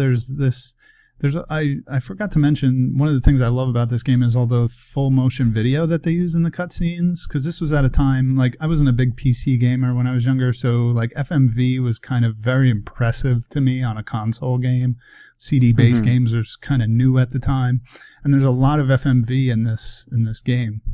There's a moment at the end of the game it's just an FMV of a dog sled, because Snake said while he was in retirement he was a dog sled musher. Yeah. So it's like he's going to go back to this tranquil, peaceful life that he had. So it's a really nice kind of way to end the game. Mm-hmm. It really is a nice ending. And it's important to note, if you finish the game with Otacon, he gives you his stealth camo that you can use for like a new game plus, and if you finish with Meryl, you get the infinite ammo bandana that you can use. So that's a good reason to go through and play the game multiple times and get the different ending. Mm-hmm. So yeah, that's the whole game. I mean, we touched on a lot of things with the gameplay, the story, and again, I mean, my apologies for all the story elements we just totally glazed over and missed, but yeah, I don't know. What else? What else do you want to talk about? For so many story, things. I think we got it. Yeah. Like this would be like 5 hours long at least if we were going to talk about everything. Right. So I just want to throw in like just the general presentation of the game for the time. I know it touched on this a little bit earlier, but as far as the graphics, I think for a PlayStation 1 game, the graphics in this game are incredible. I think it looks pretty good. Yeah. If you look at a lot of PS1 games of the era, especially 3D games, Kojima and his team are known for pushing the limits of whatever hardware they're working on, and they play PlayStation systems like a violin, and it is so amazing what they did. If you look at any other game, you'll see textures that are not so great. You'll see a lot of pop in. You'll see a lot of polygon warping. You know, a lot of games look like really wobbly with the polygons in the early PS1 era. But like everything in this game just looks solid. No pun intended, but it looks like, you know, everything's very straight and looks good in the world and looks realistic for what it is. And, you know, I think this game, especially compared to its peers at the time, is just an amazing looking game. Yeah, it definitely looks much, much better than the other games that were out there at the time. Right. Now, like as far as like 3D polygonal games go, right? Absolutely. And then add to that, we have some amazing music. We have some just incredible voice acting. I mean, David Hayter as Solid Snake is one of the most iconic like, performances in video game history. You had Jennifer Hale in there, like some of our favorite voice actors around are in this game, and they all did a really great job. And this was from a time when voice acting, it was before kind of voice acting was taken seriously in games. A lot of these CD-based games that had voice acting on them were just kind of like literally phoned in or, thrown in at the last minute because, we can do this. Oh, you almost became a Jill sandwich, and we're actually going to play the remake of Resident Evil, but like Resident Evil 1 is one of the examples of like really poor voice acting. So the fact that in this game it was taken seriously for one of the first times, I think comes through. They got Really good actors for this. Yeah, I mean, I haven't played Resident Evil, so I don't know who the cast was for that. But I mean, I guess within the voice acting community, these guys were and probably still are like the A-listers. Oh yeah. Yep. So, I guess we could start wrapping it up, dude. I mean, I don't know what else to say. I can't recommend this game highly enough. If you have played any of the other games in the series and you're afraid to go back to it, I would encourage you to go back to it. You can handle it. Play the game on very easy. There are 5 difficulty settings, I believe. Very easy, normal, hard, and very hard, if I'm remembering correctly. So you can play the game all the way on very easy. You can even do what I did for this particular playthrough, which is download a save file that has the stealth camo and the infinite ammo, and just go for it. Like, if you just want to run through it and experience the story, I'd say it's worth it. It's on PSN. It's like $10, I think. Like, physical copies are not rare. They're not hard to come by. Get a real copy. Check it out. Yeah. If you want to play the Twin Snakes, you can play the Twin Snakes. I don't want to spend a lot of time on the Twin Snakes, but that was a remake done on the GameCube. There are some really cool things about it. There are a lot of issues with it. All the voice acting was re-recorded for that game, and there's just something missing from the voice acting that really takes away from the overall presentation. It's a very interesting game in that, like, if you want to see a graphically updated version of Metal Gear Solid that actually uses the Metal Gear Solid 2 engine, check it out. It's worth it. But as far as like sitting down and playing through Metal Gear Solid, I really would recommend playing the PlayStation version for the true experience of the game. I'm curious, Floyd, like your overall impressions of the game itself, and like you and I have talked off the air about going through the rest of the series. I want to. I really want to go through the rest of the series. Now, are you going to go just like sequentially? Like, are you going to play Metal Gear Solid 2 next? Or are you going to try something different? Try and go to one of the big boss games or something else? No, I'll probably go into Metal Gear Solid 2. Yeah. But it's like, because you get a taste of everything that this series has to offer, like the characters, the story, the gameplay, and it's you. Having played this, I'm craving more. That's awesome.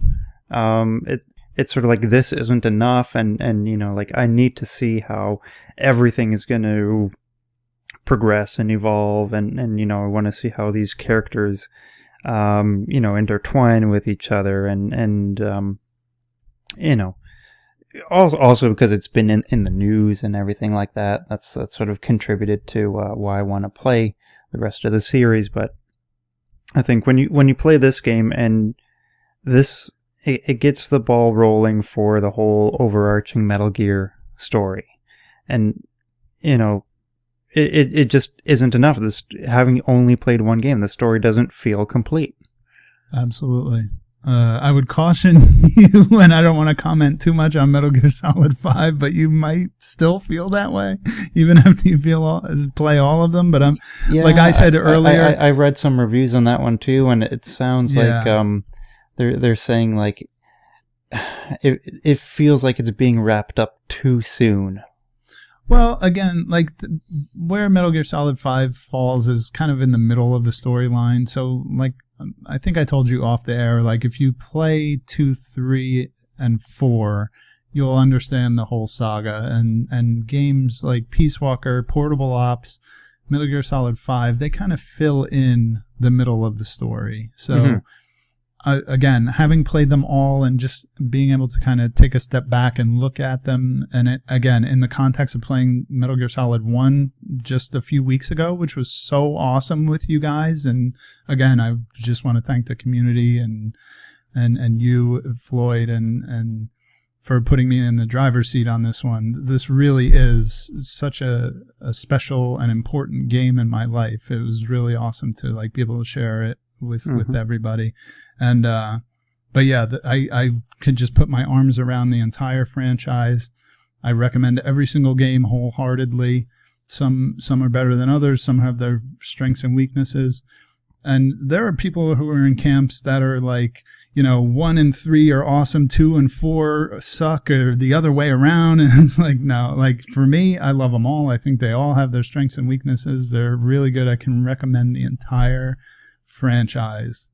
And you were asking me about the HD collection, which has MGS 2, 3, and Peace Walker, and I can recommend that as an HD collection. From what I understand, it doesn't have any issues. There's a lot of these collections that come out that have honestly, like really like inexcusable performance issues, like the Zone of the Enders HD collection and the Silent Hill HD collections were just really like shabby port jobs. So yeah, I heard about those. So I mean, it's good to hear that this HD pack is worth it, and like they actually put some care into it. Yeah, they definitely did. That seems to go like that's to be expected. I mean, a Kojima product, a Metal Gear game, you know, there's going to be so much care and love and passion in it. Yep, you're always going to get that attention to detail and that polish and the just insane attention to detail. So, yeah, man, I think that's it. Do you have anything else to say? I think I'm good, man. No, I'm happy with all this. I think we touched on everything we wanted to. Some maybe not enough. What's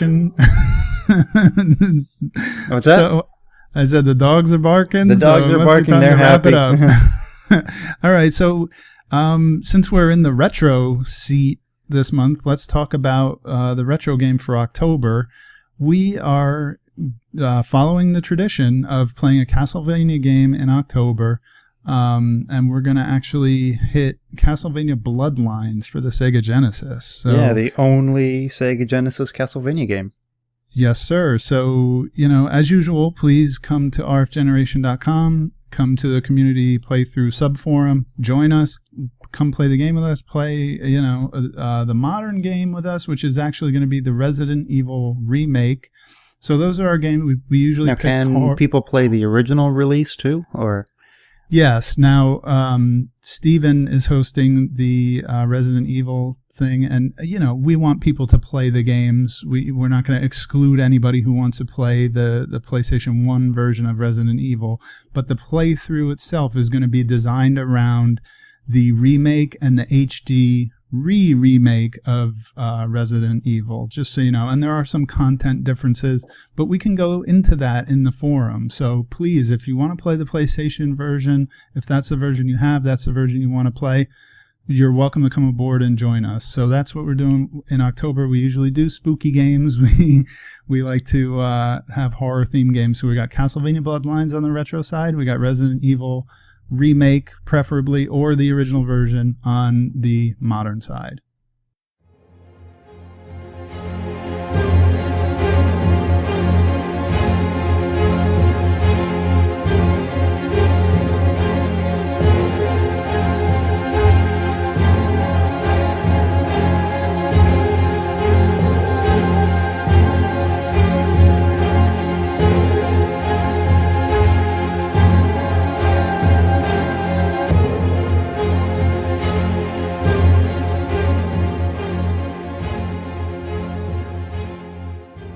Do not attempt to adjust your computer.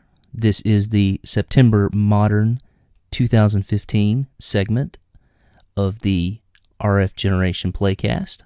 I am your host, Single Banana, and with me is my good pal, Disposed Hero. How's it going, guys? All right. So this month we played the game Indigo Prophecy.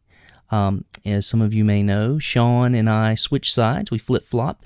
I usually host the retro side, and he usually hosts the modern, but he was wanting to play a little bit of Metal Gear Solid, which you can't blame him. It's a fantastic game, and I'm sure they've already spoken about that and had a great review of it. Glowing, as I know Sean loves that game. But we decided to play Indigo Prophecy. This was a game that I had originally selected. I decided that we weren't really giving the original Xbox a lot of love, so I wanted to, maybe choose a game only on the Xbox, which I had. But, of course, the game is also available on the PlayStation 2. We went through sort of a list of games. And, Sean, you remember which games we looked at for that? Sean's not here. Xbox. I'm sorry. Steven, do you remember which games we looked at?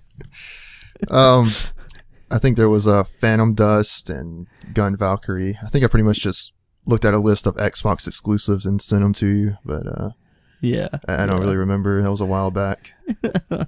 Yeah, that's sort of again, that's sort of how I collect. When it comes to Xbox, I sort of pick up the games that are very system specific for that system. I think you mentioned you did too. Correct? Yeah, same here. Yeah.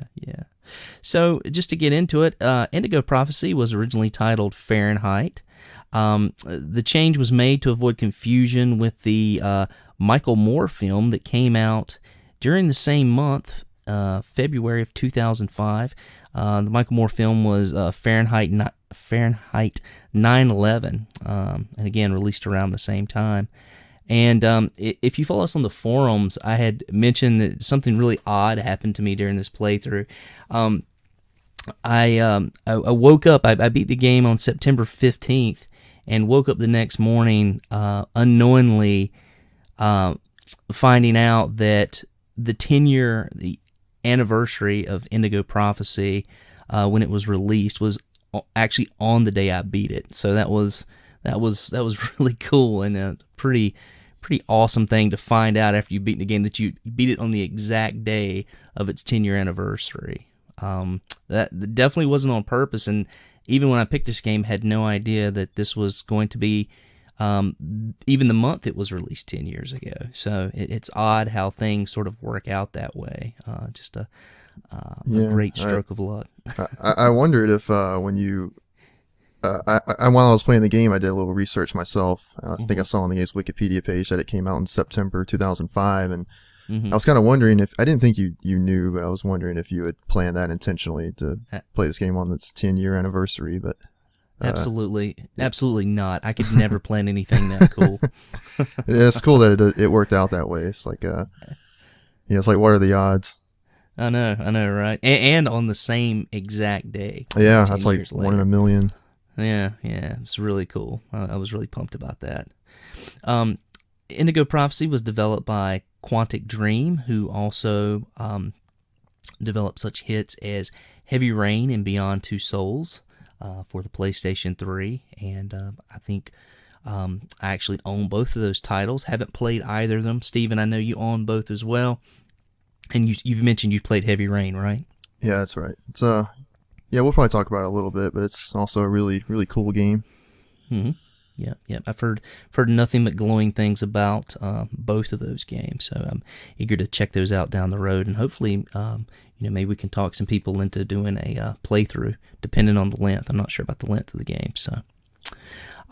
But Indigo Prophecy was published by Atari for the PlayStation 2 and Xbox, and branded by the developers as an interactive film, other than an action title. And how do you feel about that, Stephen? Is that pretty apt? Is that kind of what this game ended up being?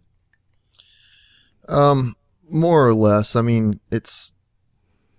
I guess there's any number of things you could call it. Really, I mean, you could easily call it an adventure game as well. I think. Sure. But I think David Cage, who is kind of the mastermind behind these games and behind Quantic Dream, I think he's an aspiring filmmaker at heart, I guess, and he wants to call his games interactive films, and they're very cinematic games, and they're relatively light on the gameplay when you compare them to a lot of other games. So, I think interactive film is a fitting description for these type of games. Mm-hmm. Okay, speaking of David Cage, did you notice him anywhere in the game? During the tutorial sequence. Absolutely, yeah. I was wondering if you actually played the tutorial. I definitely did. So, I had to refamiliarize myself with the controls of this game, because we'll talk about it a little bit more, but they're a little awkward at times. Absolutely. I completely agree. So we mentioned it's sort of like an interactive film, and I noticed that some of the games that we've played through the playthrough, I didn't actually participate. I believe it was last year when we did the PC titles. Do you remember that? We did that like stack of 4 PC titles. Yeah.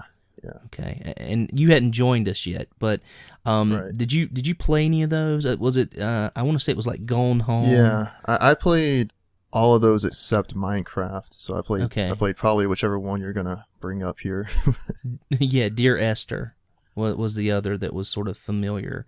Gone Home and Dear Esther reminded me a lot of Indigo Prophecy, and it was just sort of a narrative, and especially Dear Esther, you're just kind of walking around. It's very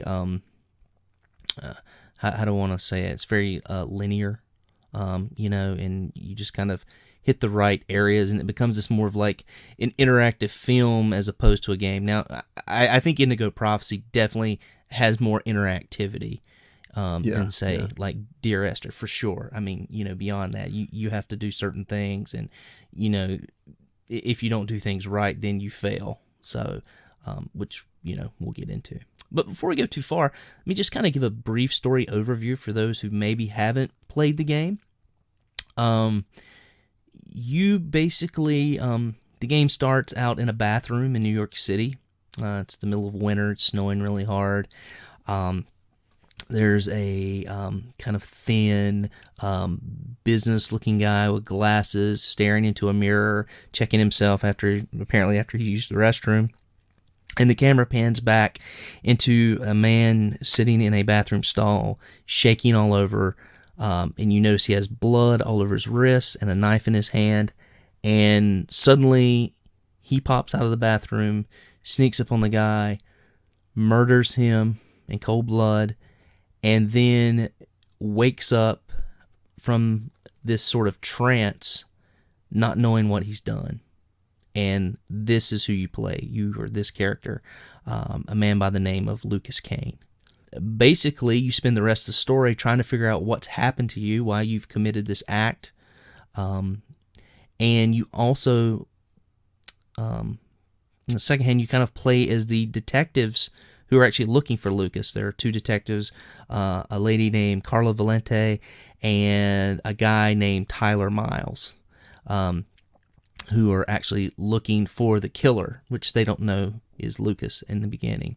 And the plot is sort of, woven sort of around this interaction, this dichotomy between these 2 sets of people, or 2 groups, I guess I should say, the cops and the murderer, though you play as all of them individually at times, right?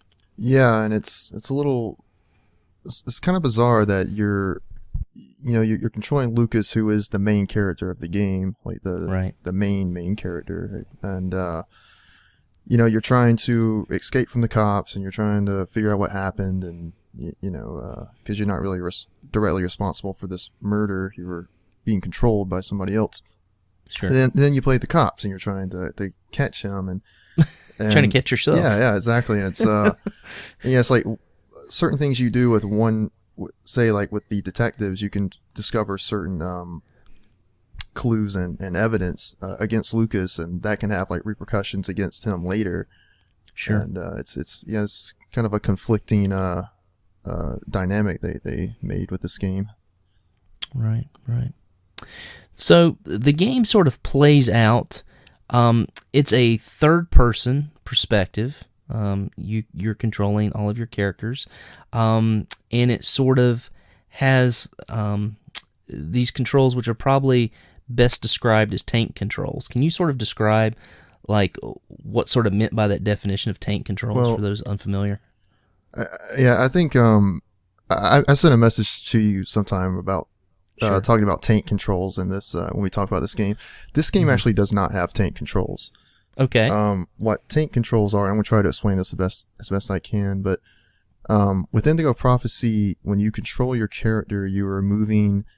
When you move in a direction, you're moving based on the direction the camera is facing.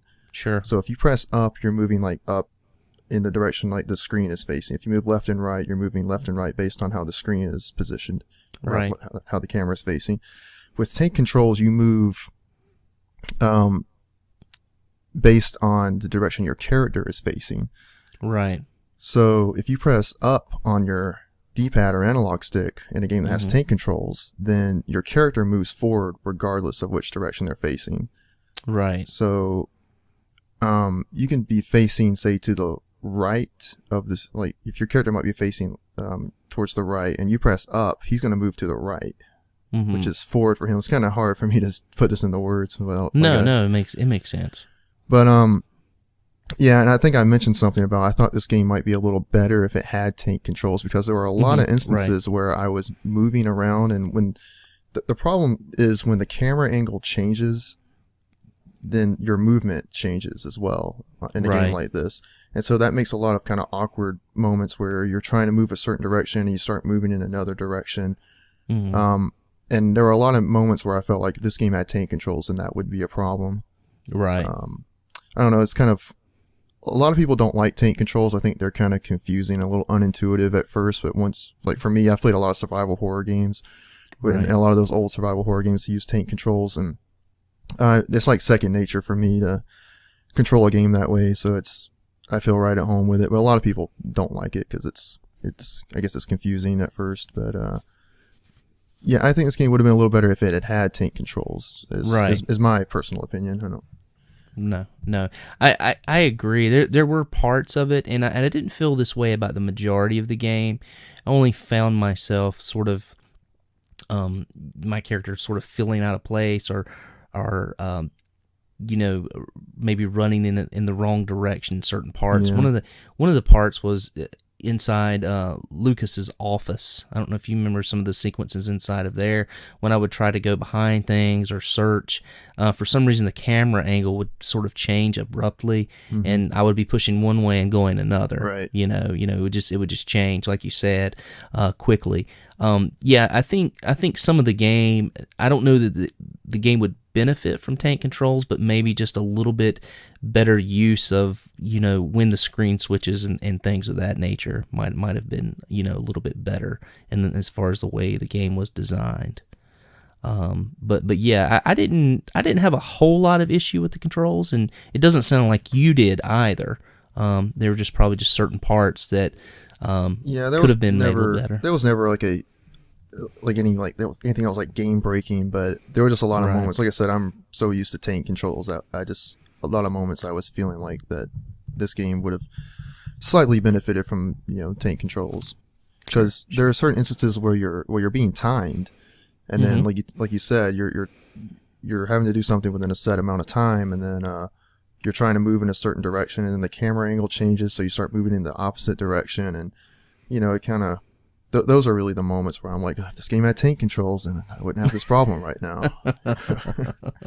So the controls, like you said, are used through the mainly through the analog stick. I don't know if you could use the D-pad on this game. I can't remember. I wasn't using it, so I didn't really pay much attention to that. I thought it was just a little bit easier, a little more analog stick friendly for this game. Yeah. Along with the movement in this game, which is an important part, though it's like we mentioned before, it's not action adventure, it's not a platformer, so movement, a lot of times movement, except for, I think there's a few sequences that are like, I know some of the flashback sequences at the guard on the army base, you do use a lot of movement, and you have to be sort of precise with your movements there, right? So that you don't get arrested or caught. You know what I'm talking about, right? The flashback sequences. Yeah, with what I consider the ill-advised stealth segments in this game. Yes, yeah.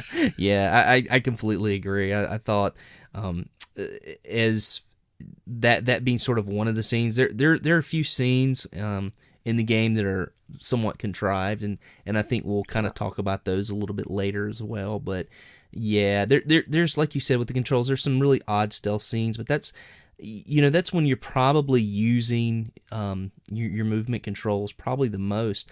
A lot of it, most of the movement is sort of confined to like tighter spaces and not more open areas. But the other thing that you're doing in this game is what we'll call quick time event sequences, or QTEs, as a lot of people talk about those. And these are basically, I guess you correct me if I'm wrong, but just sort of like button mashing or directional pushing sequences that you have to sort of break or mimic to get past a certain area or part of the game, right? Yeah, it's just timed button prompts to whatever objective you need to perform. Right. I guess with Indigo Prophecy, I'm usually not. A lot of people hate QTEs. They're like, they just think QTEs are like the devil when it comes to video games. I personally don't mind them that much in general, but I don't think they were done very well in this game. The kind of weird Simon Says button prompts. You have to hit the analog sticks and in the 4 different directions as they appear on the screen, and right, it's really confusing. Yeah, there's that part of it, and then there's also the L1, R1 buttons that you have to, in some sequences, you have to like kind of, I think there's like a balance sequence and like a breathing sequence where you have to of press those at certain times in like a kind of like a slower fashion, and there's other parts where you have to you have to just continuously bang on alternating L1, R1, and I don't know, for me, like some of those sequences were just too long, and that's like a really uncomfortable button mashing when you're trying to do the top 2 as quick as you can.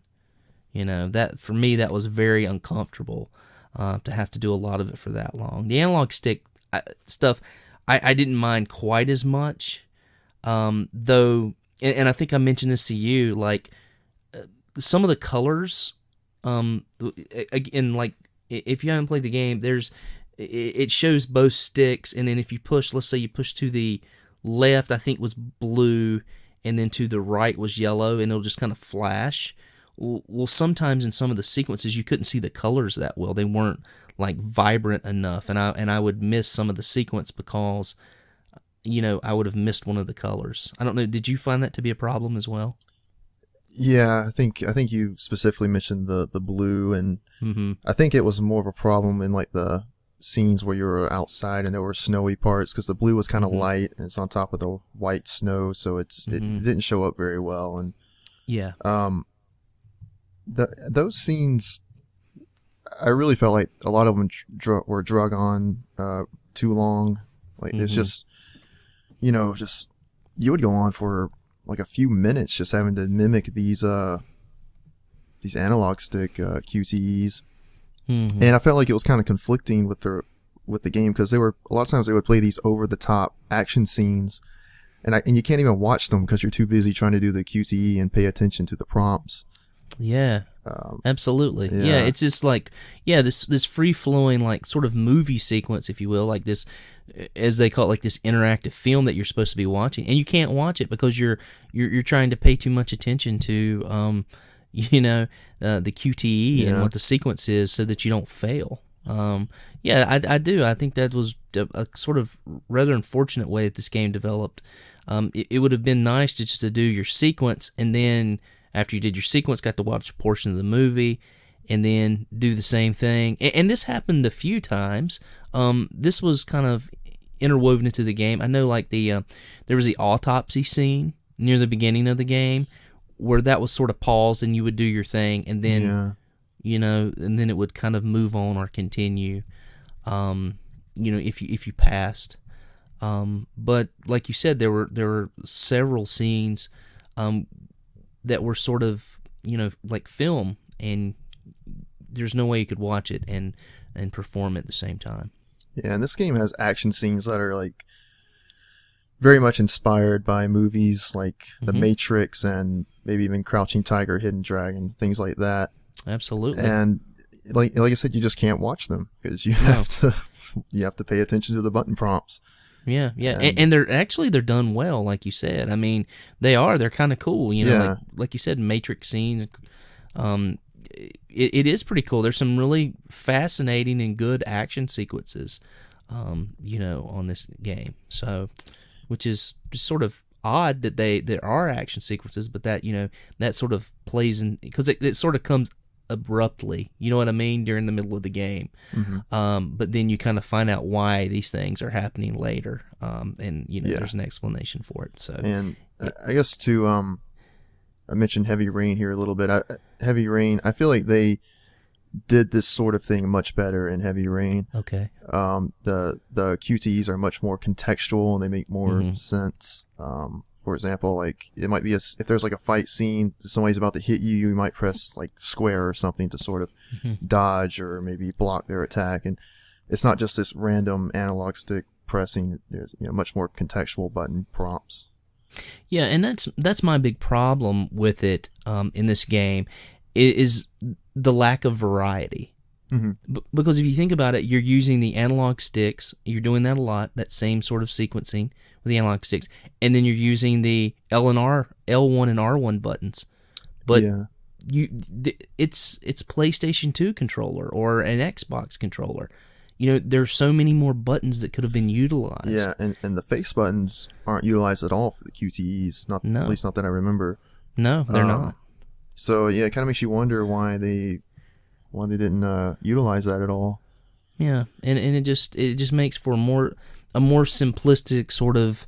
I hate to say, I don't want to use the word boring. It's not a boring game because I think that the plot of the game is amazing and really keeps you into the game and really going. But I think I did get a little sort of bored with the quick time event sequences in this game. So they would really, like I said, they would drag on very long sometimes, just forcing you to pay very close attention to this QTE. And if you, I forget how punishing it was, but if you like screwed up a few times, I think you'd have to replay the entire sequence.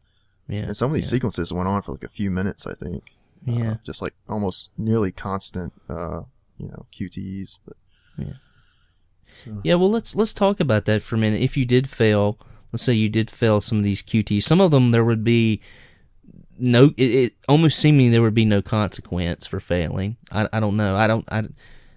And then others, it would end your game if you failed. So I just, sometimes I was a little confused with that. I didn't know, okay, well, maybe it changed my story a little bit.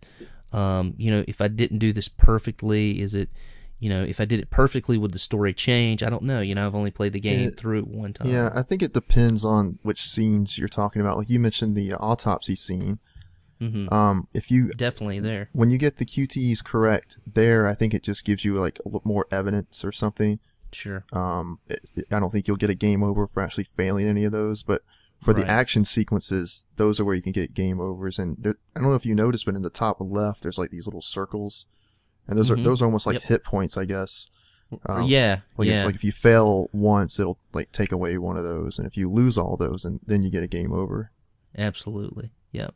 I did notice that. I think I depleted them the first time with the bugs in the office, which was just I wasn't ready for that much analog stick action at the time. I don't think there was a sequence that was that intense up to that point. So that was sort of like the first big intense sequence. I think I ended up screwing up in the parking lot, but the cars are trying to run you over. That's where I messed up. Yeah, that's sort of toward near the end of the game though. It's fairly late, yeah. Yeah. One of the good things I guess about the game is and I'm trying to decide if this is a good thing or a bad thing, but the autosave function. It seems like even if you did die, you were put right back almost exactly where you died, or right before the sequence started, which was kind of nice. I mean, it allowed you to like not have to go through so much of the, watch some of the movie sequences over and over again, but at the same time, most of the sequences, you would end up beating like within at least, no more than 3 tries, right? I mean, Yeah. Once you knew things were coming, it was, the element of surprise was gone. So you knew things were sort of coming, and you could usually finish a sequence. So how did you feel about autosave? I mean, did you think that was sort of an appropriate option for this game, or was it a little kind of, I guess, sort of game breaking for it? I personally liked it because I really don't like getting set back too far when I end up getting the game over. I pretty much like to pick up right where I failed the first time and get back to it and hopefully get through it. Yeah. No, I completely get that. I kind of felt the same way. As far as that was concerned, it is nice just to kind of get back into the action and, not have to start all over, watch certain sequences again and again and again. So, it was kind of nice. But it in another sense, it sort of defeated the purpose of having like the sort of the life bar. Do you know what I mean? So, if you lost your life, then you could just kind of start all over again. So what was the point of sort of building up this life bar that you get throughout the game, and you get that by finding certain things or making certain choices in the game. Yeah, and I was kind of wondering, you can be at certain points in the game and only have like one of those little segments, or like one health, if you want to think of it that way. Sure. And you might have to use that that might be all you get for like an entire sequence. And some of these sequences can, like we say, go on for a very long amount of time. They can be very difficult. And trying to do that whole thing without failing is it's not always easy. Yeah, you're right. And you can kind of get stuck with that autosave too, because you can't go back. It'd be nice, if you start out, let's say, with like 3 to 4, like, available failures, and then you have to go back down to 1, it makes the game harder, and you can't reach that save spot again. So, yeah, that does make it a little bit tough. So with this game also, one of the components to the gameplay is this object interaction, and I think you mentioned something about it kind of goes back to sort of those early days of like games like sort of like Shadowgate or Deja Vu, where you can like interact with objects, point and click. Yeah, the old adventure games. Yeah. And that was kind of cool, and it played to the story very well. Like, for instance, if we were looking at the first sequence, there are a few things that you can do in the first room. One is to, drag the body into the stall, hide the murder weapon. You can do that. And it seems like this sort of like plays into your character, and something we haven't mentioned yet is the depression meter that your characters have, right? That's another way that you can game over. Do you want to sort of talk about the depression meter and how that kind of works? Yeah, so you have this meter that's sort of representing your mood in the game. I guess it's on a scale of 0 to 100, if I remember right. And various things you do in the game or things that happen to you can affect that meter and cause it to rise and fall. So, for example, like the first sequence in the game in the bathroom, like every time Lucas does something to sort of cover up the murder that just happened, the meter rises, and it raises his mood a little bit. So, like hiding the murder weapon, hiding the body, cleaning up the blood in the floor. And, there's certain instances where I know there was like, where one of the detectives will like question Lucas in his office about the murder. They don't know that he's the murderer yet, but that was one where I talked about like the conflicting, gameplay elements going on here. Right. Because all this evidence that I had found, like, against Lucas, and sort of implicating him as the murderer, they were now turning it against me and causing that depression meter to get really low. Right. And you get a game over if you hit 0. Absolutely. Like either it'll play a little scene where like Lucas either commits suicide or he turns himself into the police, something like that. Yeah. And I actually did get a game over that way, because after that interrogation scene, or it's not really an interrogation, but where they're questioning him about these different clues that they found throughout the game. I think the next scene was where, we didn't really talk about this yet, but where he goes to Agatha's house and she's been murdered. Yes. And I examined the body, and it lowers your mood by 30. To me too. And I got a game over, and I'm like, the game's punishing me for like exploring and looking at my environment, because I'm the kind of, when I play games, I like to kind of explore everything, and I want to interact with everything. So I see this dead body on the floor, I'm gonna check it out, and I got a game over for doing that. So it's like I said, it's kind of a conflicting thing. Yeah, that happened to me too, and I think I had to play that scene 5 or 6 times because I kept looking at her body, and I couldn't figure out why. Like, I was getting a game over. I'm like, surely, like, I can check out this body, and then it finally hit me. I'm like, oh, my depression meter is going all the way down, so I can't look at this body, and check it out. So I was like, am I going to miss something in the game because of this? What's going to happen? Yeah, but it feels like, if you're actually watching a movie and we're playing out, obviously he would examine the body. Sure. But it's like you're in this situation now, you can't do it because, you get a game over now, and, it's kind of this little bit of a wonky choice they made, a little gameplay element that doesn't quite fit, and I'm pretty sure this element doesn't make a return in Heavy Rain. And there's other things that happen too. Like I remember, like after the murder, after you go back to your apartment, and like there's a newspaper stuffed under your door, and I went over like, oh, let me pick this up. Oh, depression -20. Yeah. I'm just like, really? I mean, like, how could I have known? I mean, I understand if I would have made some choice in the game, like during a conversation that was a very poor choice, that would have made, obviously poor choice and made like my depression meter go down. But just to interact with an object randomly and to have that affect you so much, I'm like, oh great, I picked up the paper, -20. Now I have to go take a piss and to gain some of my confidence back. Yeah, there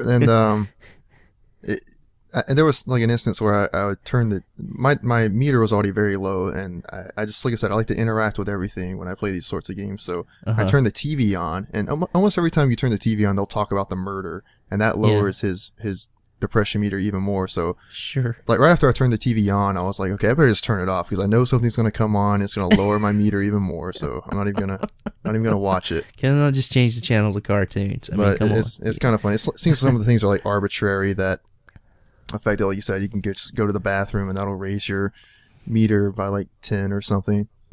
Lay down, I'll tell you something funny that happened to me one time. I don't want to mention this, but I forget about it.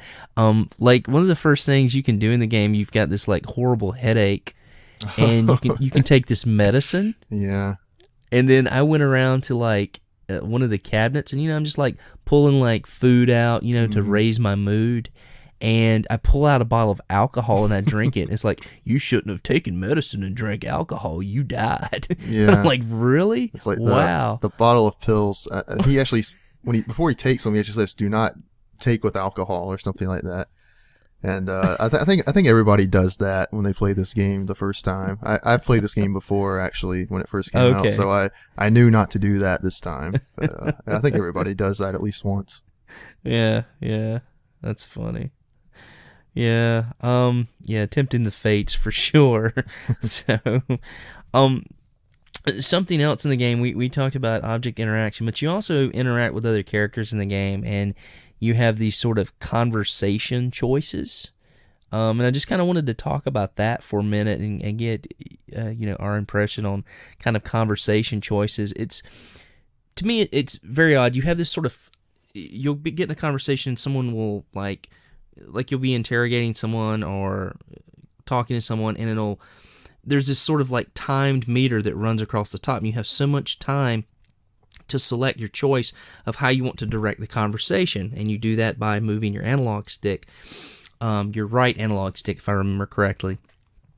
And your choices are sort of vague. They're one-word choices, right? Yeah. So sometimes you might choose one thing thinking it's going to say something, and then it ends up saying something else. Yeah, I feel like I'm screwing up the SAT all over again, because like my brain like works sort of on a different level sometimes than what people are. This is what they want, but I'm thinking like out in left field something else, Yeah. And then I select it, and I'm like, oh, that was a horrible choice. That had nothing to do with what I thought it had to do with, right? Yeah, that happened to me a few times as well. Yeah. So it's kind of, I guess it kind of goes back to, again, maybe like the adventure games and maybe RPGs with like branching dialogue, where you'll select one choice and that sort of opens up these other choices. But one thing, when I play like RPGs and stuff, I like to select like an Elder Scrolls game, for example. I like to select every different dialogue option that's available, but Sure. you can't do that in this game, because it's like you only get like maybe 3 or 4 choices when talking to a character, and then that's it. You're not able to choose all the different options. Sure. And I guess it ties more into the whole like investigation aspect, and that if you choose the right options, you'll get more evidence, more clues, and just always more story. Yeah, it always kind of bugged me that I couldn't choose all the options. Yeah, I did feel like in the game, like with the plot and stuff in the story, I felt like it was kind of jumpy at times, and like I'm like, wait, did I miss something in the plot?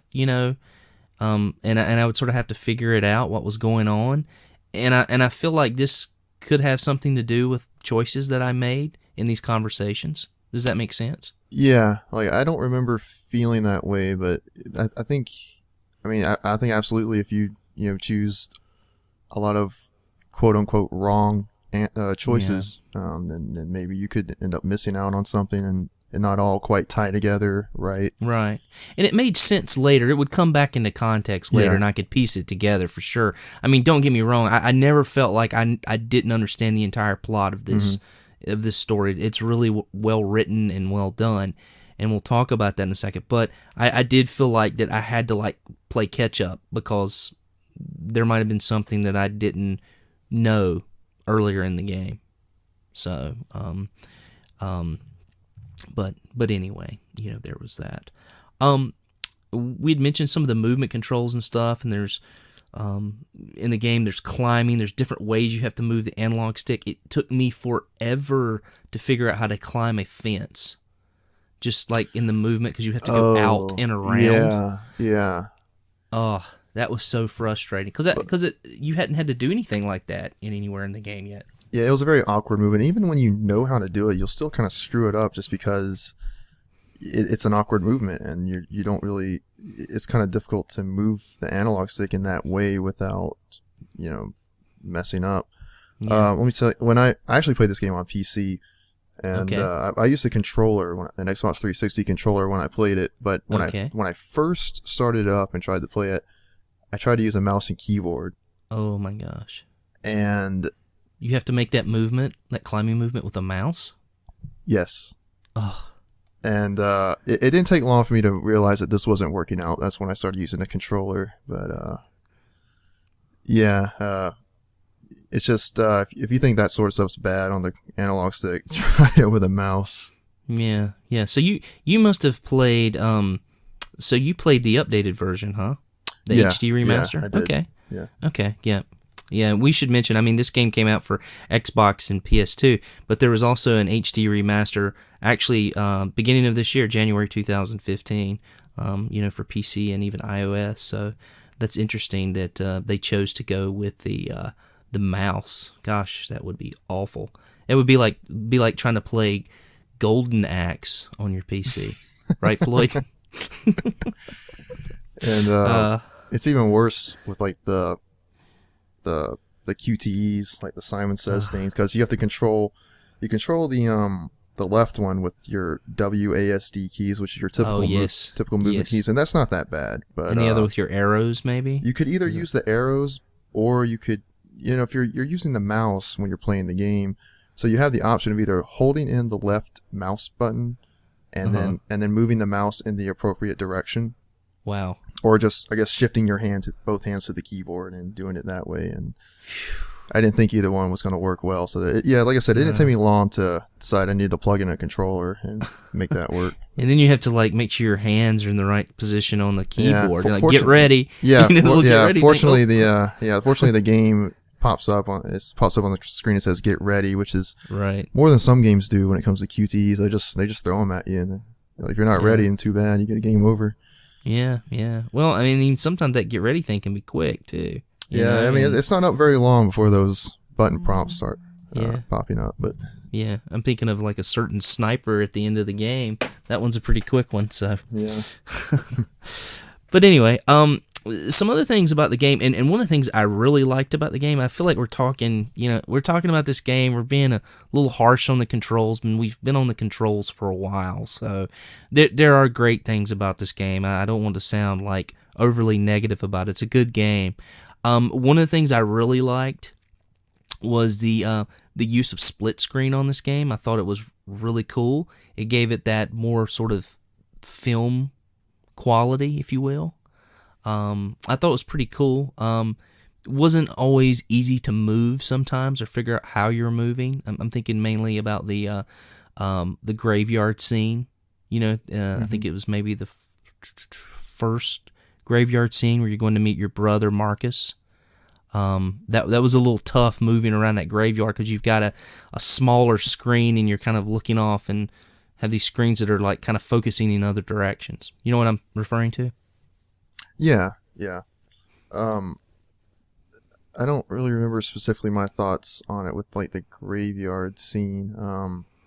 I know there were certain instances where they did like the split screen with like I'm trying to think of a specific moment, but I know there were times where like Lucas was maybe in his apartment or in some other like I think there's one part where he's in like a crummy hotel or something, and you see like the cops are looking for him, and he's trying to like hide or do something, and so it's kind of a good way to like ease the tension up because they're like you can actually see them closing in on you. I thought that was a really cool effect. Yeah, I really did like it. I mean, overall, I liked it. I did have some movement problems sometimes, and of course, it minimized your play screen where you could run around. You couldn't see as much, and that was sort of an issue. But I think overall, it was a really worthwhile choice. And like you said, really like hit the gas on the intensity, of the game. Yeah. And really, just gave it more that interactive movie feel, which I did like. But I did want to mention that. Part of the game. Okay, so we'll move on from the controls and we'll talk a little bit about the plot in detail. As we mentioned, we at the beginning of the cast that sort of the major plot is you're looking for these for the reason that you've committed these murders, and you sort of come to find out that you're being controlled by force that is using you as sort of a vessel to commit these murders, and they are looking for this child who is known as the Indigo Child, who I guess only comes like once every so many years, or I can't quite remember that sort of the details of that plot, but it has something to do with the Mayans and being able to use other people as a vessel to look through and commit certain acts, right? Yeah. And this child basically knows some sort of all-powerful sort of secret, and by this child whispering it to the person who finds them, I guess it sort of bends the world to their will, if you will. Right? I always like to imagine when you see scenes like this that she's just whispering something like nonsensical, just something completely idiotic. Right. Just right. The fish fillet is on sale at McDonald's. 99 cents this week. Oh, so yeah, it gets really intense. I mean, the game becomes like overwhelmingly intense, and I don't know. How did you feel? I know this is your second time playing the game, so you knew what the plot was this time. Do you remember how you felt the first time you were playing the game? Or are there any kind of early guesses that you had to what was going on in this game? Because let's face it, the ending becomes sort of far-fetched. Yeah. Right? It gets really wild. And that's actually a big criticism of this game, is how much the story just sort of goes off the deep end and starts introducing all these very strange concepts and things. I actually didn't remember most of the story. I mean, I played it like 10 years ago, and playing it now, I really didn't remember all the details of what happens. But I think I've mentioned it before on the podcast, and I kind of always just take a story at face value, and I don't really criticize it too much, unless it's like really bad. But this one, I didn't mind it. I do think some of the stuff it did was a little silly, and like you said, trying to see some of that stuff coming, they introduced so many far-fetched things. I don't see how anybody could see it coming. Right. We start talking about like the Orange Clan and the AI and the Purple Clan and all this weird stuff that Purple Clan thing just kind of came out of nowhere. It really did. And then it's just like, I mean, it was just like you just talked to one character and he's like, "Oh, we just found out there's another clan," and it's like, okay, I guess there's another clan.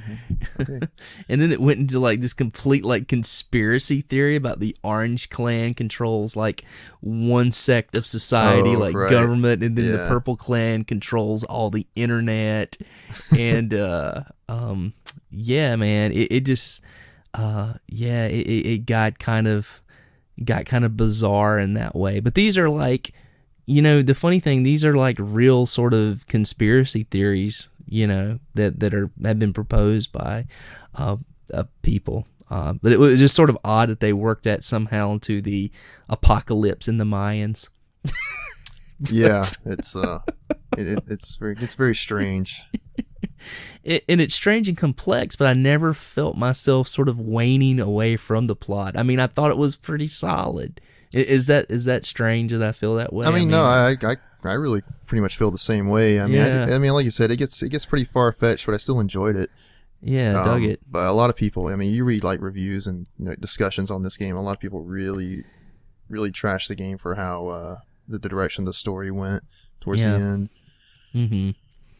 Yeah, and I think you have to sort of just appreciate it for what it is, what you have, and, not try to dig too deep or find too many, like, holes. Because, I mean, if you're looking for plot holes, I mean, they're there. I mean, there's some things that I would say about the game that really doesn't work. One of the things that I've pointed out is the sort of the love stories throughout the game. Oh, man. I mean... Yeah. It's sort of bizarre. I mean, like, now, I did like the Tyler, who's one of the detectives. He and his girlfriend Sam Malone. I did like that story. Yeah, that was fine. It seemed very realistic. It sounded very believable. Sort of this kid who grew up as like a street tough who wanted to make the world right, make the place better for other people. And she worried about him, and these are sort of real life situations, right? Yeah. And then you have the Tiffany Lucas story, the recently like split couple, who Lucas's life is sort of in shambles. She's left him, and then they sort of reconnect. She dies, and then all of a sudden, the detective who is chasing Lucas jumps into the scene as like his new girlfriend. It's bizarre. That was like, there's like one scene where she's just like, Lucas, I love you. And I'm like, where did that come from? You've known him for like 5 minutes. Right. You think he's murdered people. You don't know if you believe him or not, but now you love him. All right. Probably just like, she was like, I think she was just so obsessed with the case and finding the murderer that that must have tied into it somehow. Either that or she got trapped in the closet somewhere and he saved her. I mean, that's the only thing I can think of. She's so claustrophobic. Claustrophobia, like, don't get me started about that, like, becoming part of the story. Oh, jeez. But it does sort of lend itself to that whole idea of, like, there are a lot of scenes in this story that are, there's a lot of additional things thrown in. The game's broken up into different scenes, right? I mean, you can, and a lot of times you get to choose which scene you want to go to, right? It'll either be a Lucas scene, a Carla scene, or a Tyler scene. You play through this scene, and there's a scene where Carla and Tyler are working out in the gym. Nothing to do with the plot. No plot points revealed or anything. There's a scene where you have to play basketball.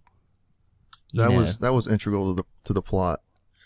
You think so? You had to find out if he was going to pay his debt to the other guy or not. It was very important. Is it? Does it matter?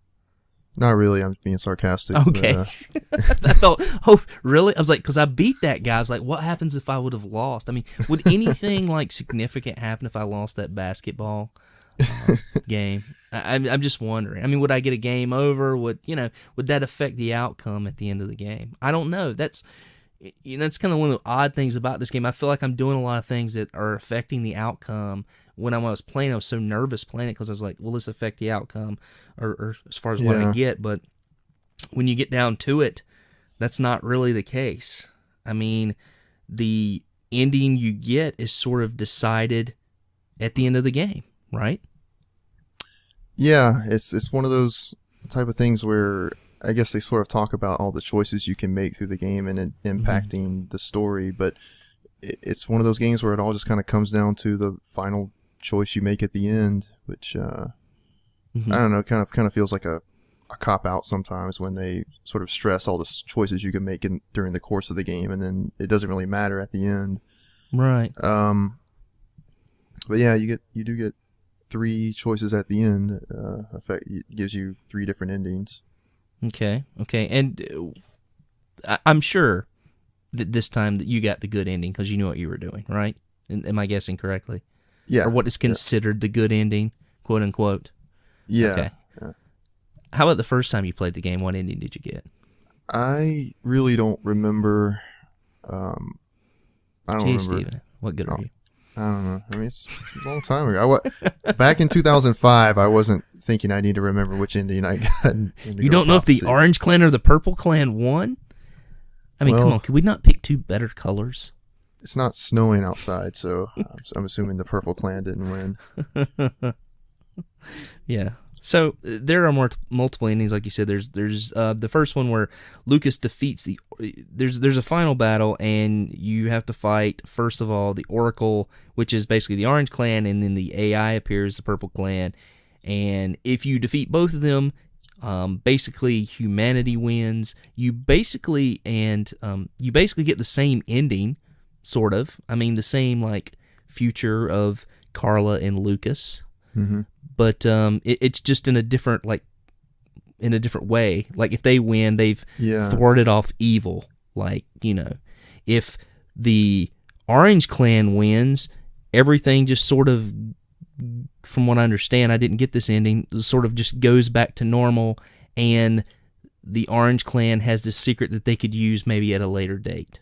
Right? I'm thinking like the Orange Clan is just sort of like biding their time, I guess. Right. And eventually, Lucas, I watched the other endings on YouTube, and I think Lucas says that he still sees like through the eyes of the Oracle, and I think he kind of knows that they're plotting something, and right. But you don't know what that is, but yeah, after if you get that ending, then everything sort of goes back to normal, and everybody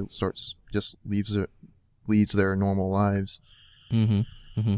But then I guess in the other ending, if the AI wins, which is what happened to me, the Purple Clan won.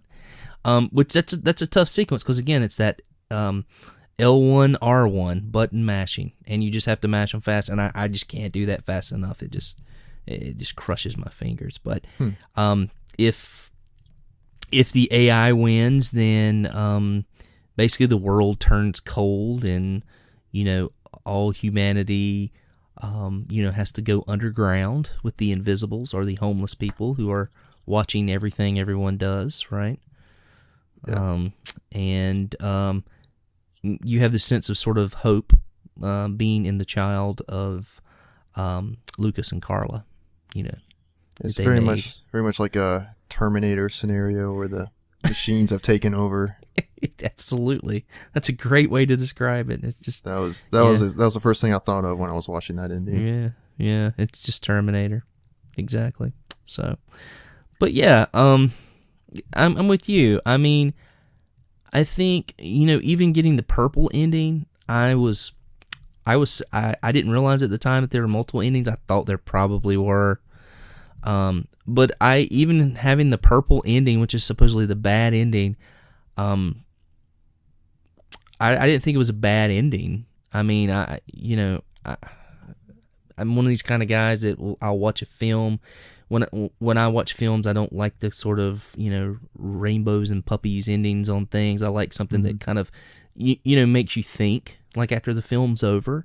And so I felt like that ending, sort of did that, and I didn't feel like it was a like a really unhappy ending because it left that sort of idea of hope and maybe the possibility of a sequel, right?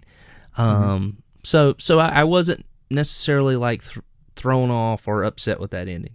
Some people might be. I don't know. Yeah, like I said, I sort of just take this sort of thing for what it is. I didn't really think they were particularly good endings, but I didn't hate them either. Right. Just sort of, for me, it just kind of is what it is when it comes to this sort of thing. And yeah. Yeah. Yeah, and I think I'm like you. I'm just sort of. I think I felt like the entire game I was working toward the best ending I could possibly get, and at the end it just came down to like a final fight as far as deciding what that ending was going to be. And I think that was the most disappointing thing about the plot in the game, right? Yeah. So yeah, and for me, sort of crushes the replayability. I mean, what's the reason I have to go back when I can just play that last scene over and over and see all three endings, right? Yeah. So, yeah, not much of a replayability factor because of that. Well, I think we've talked a little bit or enough about the plot. How about the graphics, the music? How do we feel about that? I guess it's kind of hard to say. It's a game that came out in 2005, so I'm trying to base it on graphics for around that time. It's the only fair thing to do, really. And I guess for that time they were pretty good. It's probably not the best. I actually played Resident Evil 4 pretty recently, which also came out in 2005, and I think the graphics were a little better in that game. But they were still pretty good in Indigo Prophecy, and it's nothing I would complain about. Yeah, the motion capture and everything I thought looked pretty good. I mean, it's fluid. Everything moves as sort of a body should move, and so I thought it looked pretty good. Especially for the time it came out. I mean, of course, there's stuff that looks a lot better now, but yeah, it's not really fair to compare this game against Metal Gear Solid 5 or something. No, absolutely not. Which I haven't seen yet, but I hear is a fantastic game. I know Sean's been raving about it. I'm sure he's gonna bring it up on Metal Gear Solid, so he's probably, anybody listening, they probably already heard all about it. Yeah, absolutely. So, there was some licensed music in this game, which, the soundtrack, not bad. I didn't think so. There's a little Teddy Pendergrass in there too. That was kind of cool. when the mood struck. I guess I didn't really recognize the licensed music. I mean, I knew there was licensed music. Wasn't stuff I had heard before. Yeah, and I can't recall the name of the band. I'm sorry. This should have been in my notes. there was one band that was used for majority of the music. It's Theory of a Dead Man.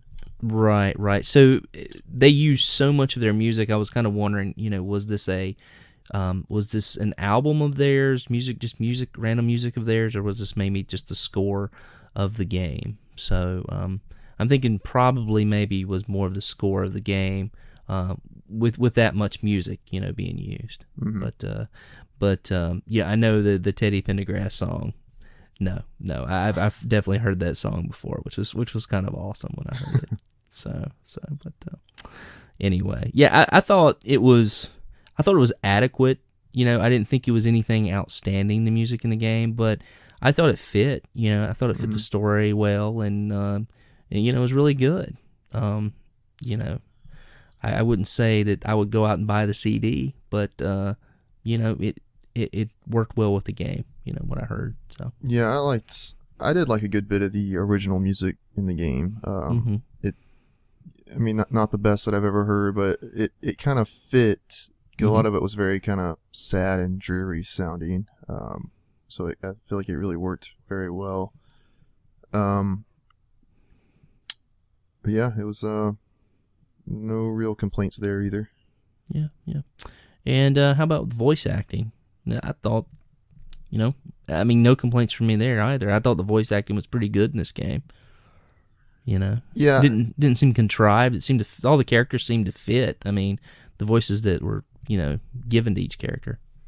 Yeah, most of them I think were pretty good. I think there might have been a few minor characters that had some kind of weird sounding voices. I don't really remember. I just think maybe some of the minor character police officers might have had some kind of strange voices, but like the guy you played basketball against. Yeah. For the most part, it was pretty good though. Yeah, I agree. It may have been the standard in 2005, possibly. Well, I think we've covered most of the game, and just want to get some final thoughts about the game, sort of overall impressions. Maybe how we would probably rate this game. I know a lot of our listeners like us to sort of rate the games, and where we would throw it on a scale of like 1 to 10. What are your thoughts on that? I guess it's kind of a shame, like thinking back on what the stuff we've said, because I think we've mostly kind of said a lot of negative things about this game, but it really is a good game, and I think it's a game that a lot of people should play. I really enjoyed it. If I had to rate it, I'd probably give it about a 7, just because of the flaws that it does have, with some of the awkward controls and things. But there's some really cool moments, some really cool scenes, and like I said, you have that whole like conflicting dichotomy of controlling Lucas and the detectives that are hunting him down. You don't really get that with like any of the games that I can think of, at least. Yeah, that's just my thoughts on it. Okay. Is this a game that you would recommend to someone who was, like a fan of Heavy Rain or Beyond Two Souls? Yeah, because it's still basically the same style of game. I think those games are much improved, but I think it's still nice to kind of go back and see the roots of kind of where the whole interactive film genre started. So yeah, I would definitely recommend this game, especially if they're a fan of Quantic Dream's other games. Yeah, and I think this game would be like a little easier to go back to. They're very similar. And again, I haven't played the newer games, but I would think it would be more similar than, say, like playing like BioShock and then trying to go back to System Shock like 2, or something like that. Sort of predecessor sort of games like that. Don't you think so? Maybe, I don't know. I remember noticing a lot of similarities between System Shock 2 and BioShock, and it was actually I had played BioShock before I played System Shock 2, so I thought it was really cool to kind of go back and see the roots of where BioShock started. But this might be a little bit easier transition as far as gameplay wise, right? Maybe I would kind of liken it about the same. Okay. Because when I say that Heavy Rain improved on a lot of these things, they really improved a lot of it. It's not nearly as awkward as Indigo Prophecy is. So I think it might be about the same jump, honestly. Okay. Which I could be wrong. It's been a while since I played Heavy Rain, so maybe it's not as improved as I remember it. But yeah, I mean, I would highly recommend it for somebody to go back and check this one out. Yeah. I completely agree with like your assessment of the game, and again, want to reiterate what you said about. I feel like a lot of this review, and it's something we talked about before the call, was that this is a hard game for us to like talk about, and the reason is because it is like a movie. You had to do this sort of almost like a movie review. We can't like really get into too many elements of gameplay because there's not a lot of elements of gameplay. It's mainly QTEs. So, in that regard, it's, when you have negative things with the sort of the controls and the gameplay, and they're not overly negative, just slightly negative things, it made our conversation seem like this was not a great game. This is a great game. It's a strong plot. It's a lot of fun to play. It keeps you really immersed. The characters are well developed. They're fun. You're probably going to laugh a few times. I mean, Tyler's a pretty funny character, and the way he deals with, way he talks and deals with people is kind of fun. There's a very deep plot that you have to sort of unravel, and it's very intense at times. So I definitely agree, with your overall impression of the game. I too would be somewhere in the 6.5 to 7 range, out of 10. For those who know me, I mean, I don't think any game's perfect. I would never give a game a 10. So that's a very high mark for this game for me, and I think it's worth anyone's time. I think right now the game can be found anywhere from $8 to $12. Is that right? Is that what you would say for PlayStation 2, Xbox? Probably. I think that sounds about right. I haven't really checked lately, but it's probably about right. Not a very expensive game, and I think definitely worth someone's time. So, and I know I threw this out there a few times, but this is the sort of game that almost demands a sequel. I don't know if the endings, being multiple endings, set it up very well for a sequel, but it almost feels like this is the kind of game that deserves it, right? I don't think I ever really felt like, personally, that this game needed a direct sequel. I mean, you can kind of consider games like Heavy Rain to be like a spiritual successor. Sure. And I think in terms of wanting a sequel for this game, I would mostly just want them to kind of continue the style of the game, like this sort of genre, which is what Quantic Dream has done in recent years. I kind of feel like this, depending on the ending you get, I think the story was wrapped up pretty well. I mean, if you get the good ending, then I think it's wrapped up pretty well. I mean, if you get one of the lesser endings, then it kind of does leave it on a bit of a cliffhanger. So you might want to know what happens. I guess it really depends on which ending you consider the canon ending. Sure. But, I mean, I guess I mean, I could see, the only way I could see a direct sequel happening for this game is if they went with the Orange Clan winning. Maybe they mentioned that Lucas's child is going to have the same powers he does, so maybe it could be 20 or 30 years later. Yeah.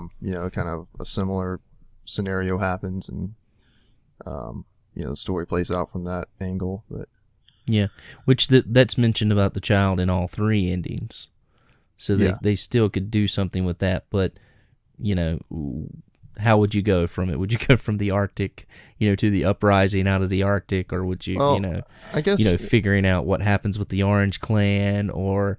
Yeah, I would. Yeah, if I was gonna make a direct sequel, I'd go with the Orange Clan winning. Yeah. I feel like with the Purple Clan, like I said, it feels very much like a Terminator scenario. So I feel like it was just gonna be a third-person shooter if they went with that ending.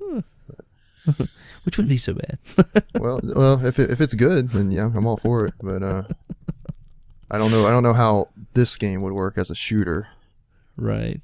Like, I mean, you can imagine doing those Simon Says QTEs with the shooting sequence. Yeah, just stop. Please don't make the sequel. Well, oh wow. Well, thanks a lot, Steven. I really appreciate you joining me along for this playthrough. I know it's a game that you've already played, but it was one that I was very much interested in playing and had heard a lot about. So I appreciate you hanging in there with me. No, I was all being my for lone compadre. I was all for revisiting this one. So all right. I had no problems with that. All right. Well, next month I will be back on the retro side, and I'm sure that Floyd and Sean are telling you what game that we'll be playing for that in October. But, Steven, I'm going to leave it up to you to tell everyone a little bit about what we'll be playing on the modern side in October. Yeah, so we're playing Resident Evil, which is sort of the first game that dubbed the whole survival horror tag. Kind of wasn't necessarily the first game in the genre, sure, but it sort of invented the term. And as Resident Evil is a game where you explore a creepy mansion, and there's all these sort of biological creatures, zombies, and mutated forms of other creatures, and it focuses a lot on resource management, so you have to be careful with your ammo and your healing supplies, and even the ink ribbons that you have to use to save the game are limited. So if you run out of those, you just can't save anymore. But it's Resident Evil's always been a personal favorite of mine, so I'm real excited about revisiting it as a community playthrough. Yeah, yep. And a lot of you may be thinking, well, why is this not on the retro side?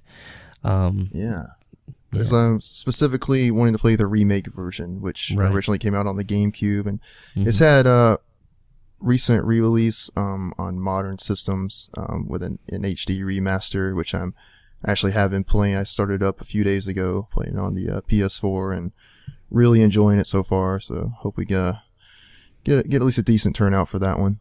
Yeah, it should be. Very popular title. Yeah. Well, thanks a lot. I appreciate it. And to our listeners, join us next month as we discuss Resident Evil on the modern side. Thanks a lot.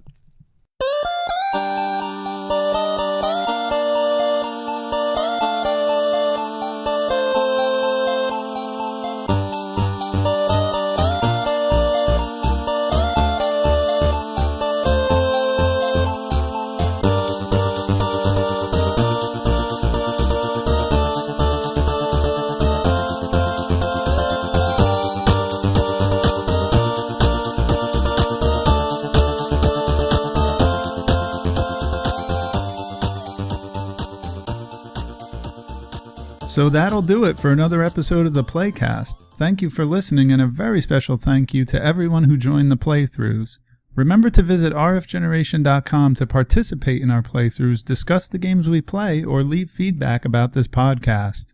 Join us next month in our playthroughs for October 2015, when we will continue our tradition of playing spooky-themed titles on both the retro and modern sides of the playthroughs.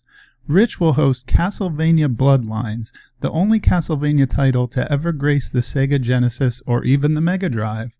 On the modern side, Steven is serving up Jill sandwiches with the remake of Resident Evil for the GameCube, with ports available on the Wii and an HD remaster available on 7th and 8th generation consoles and the PC. Thank you as always for listening, and we'll see you next time on the RF Generation PlayCast.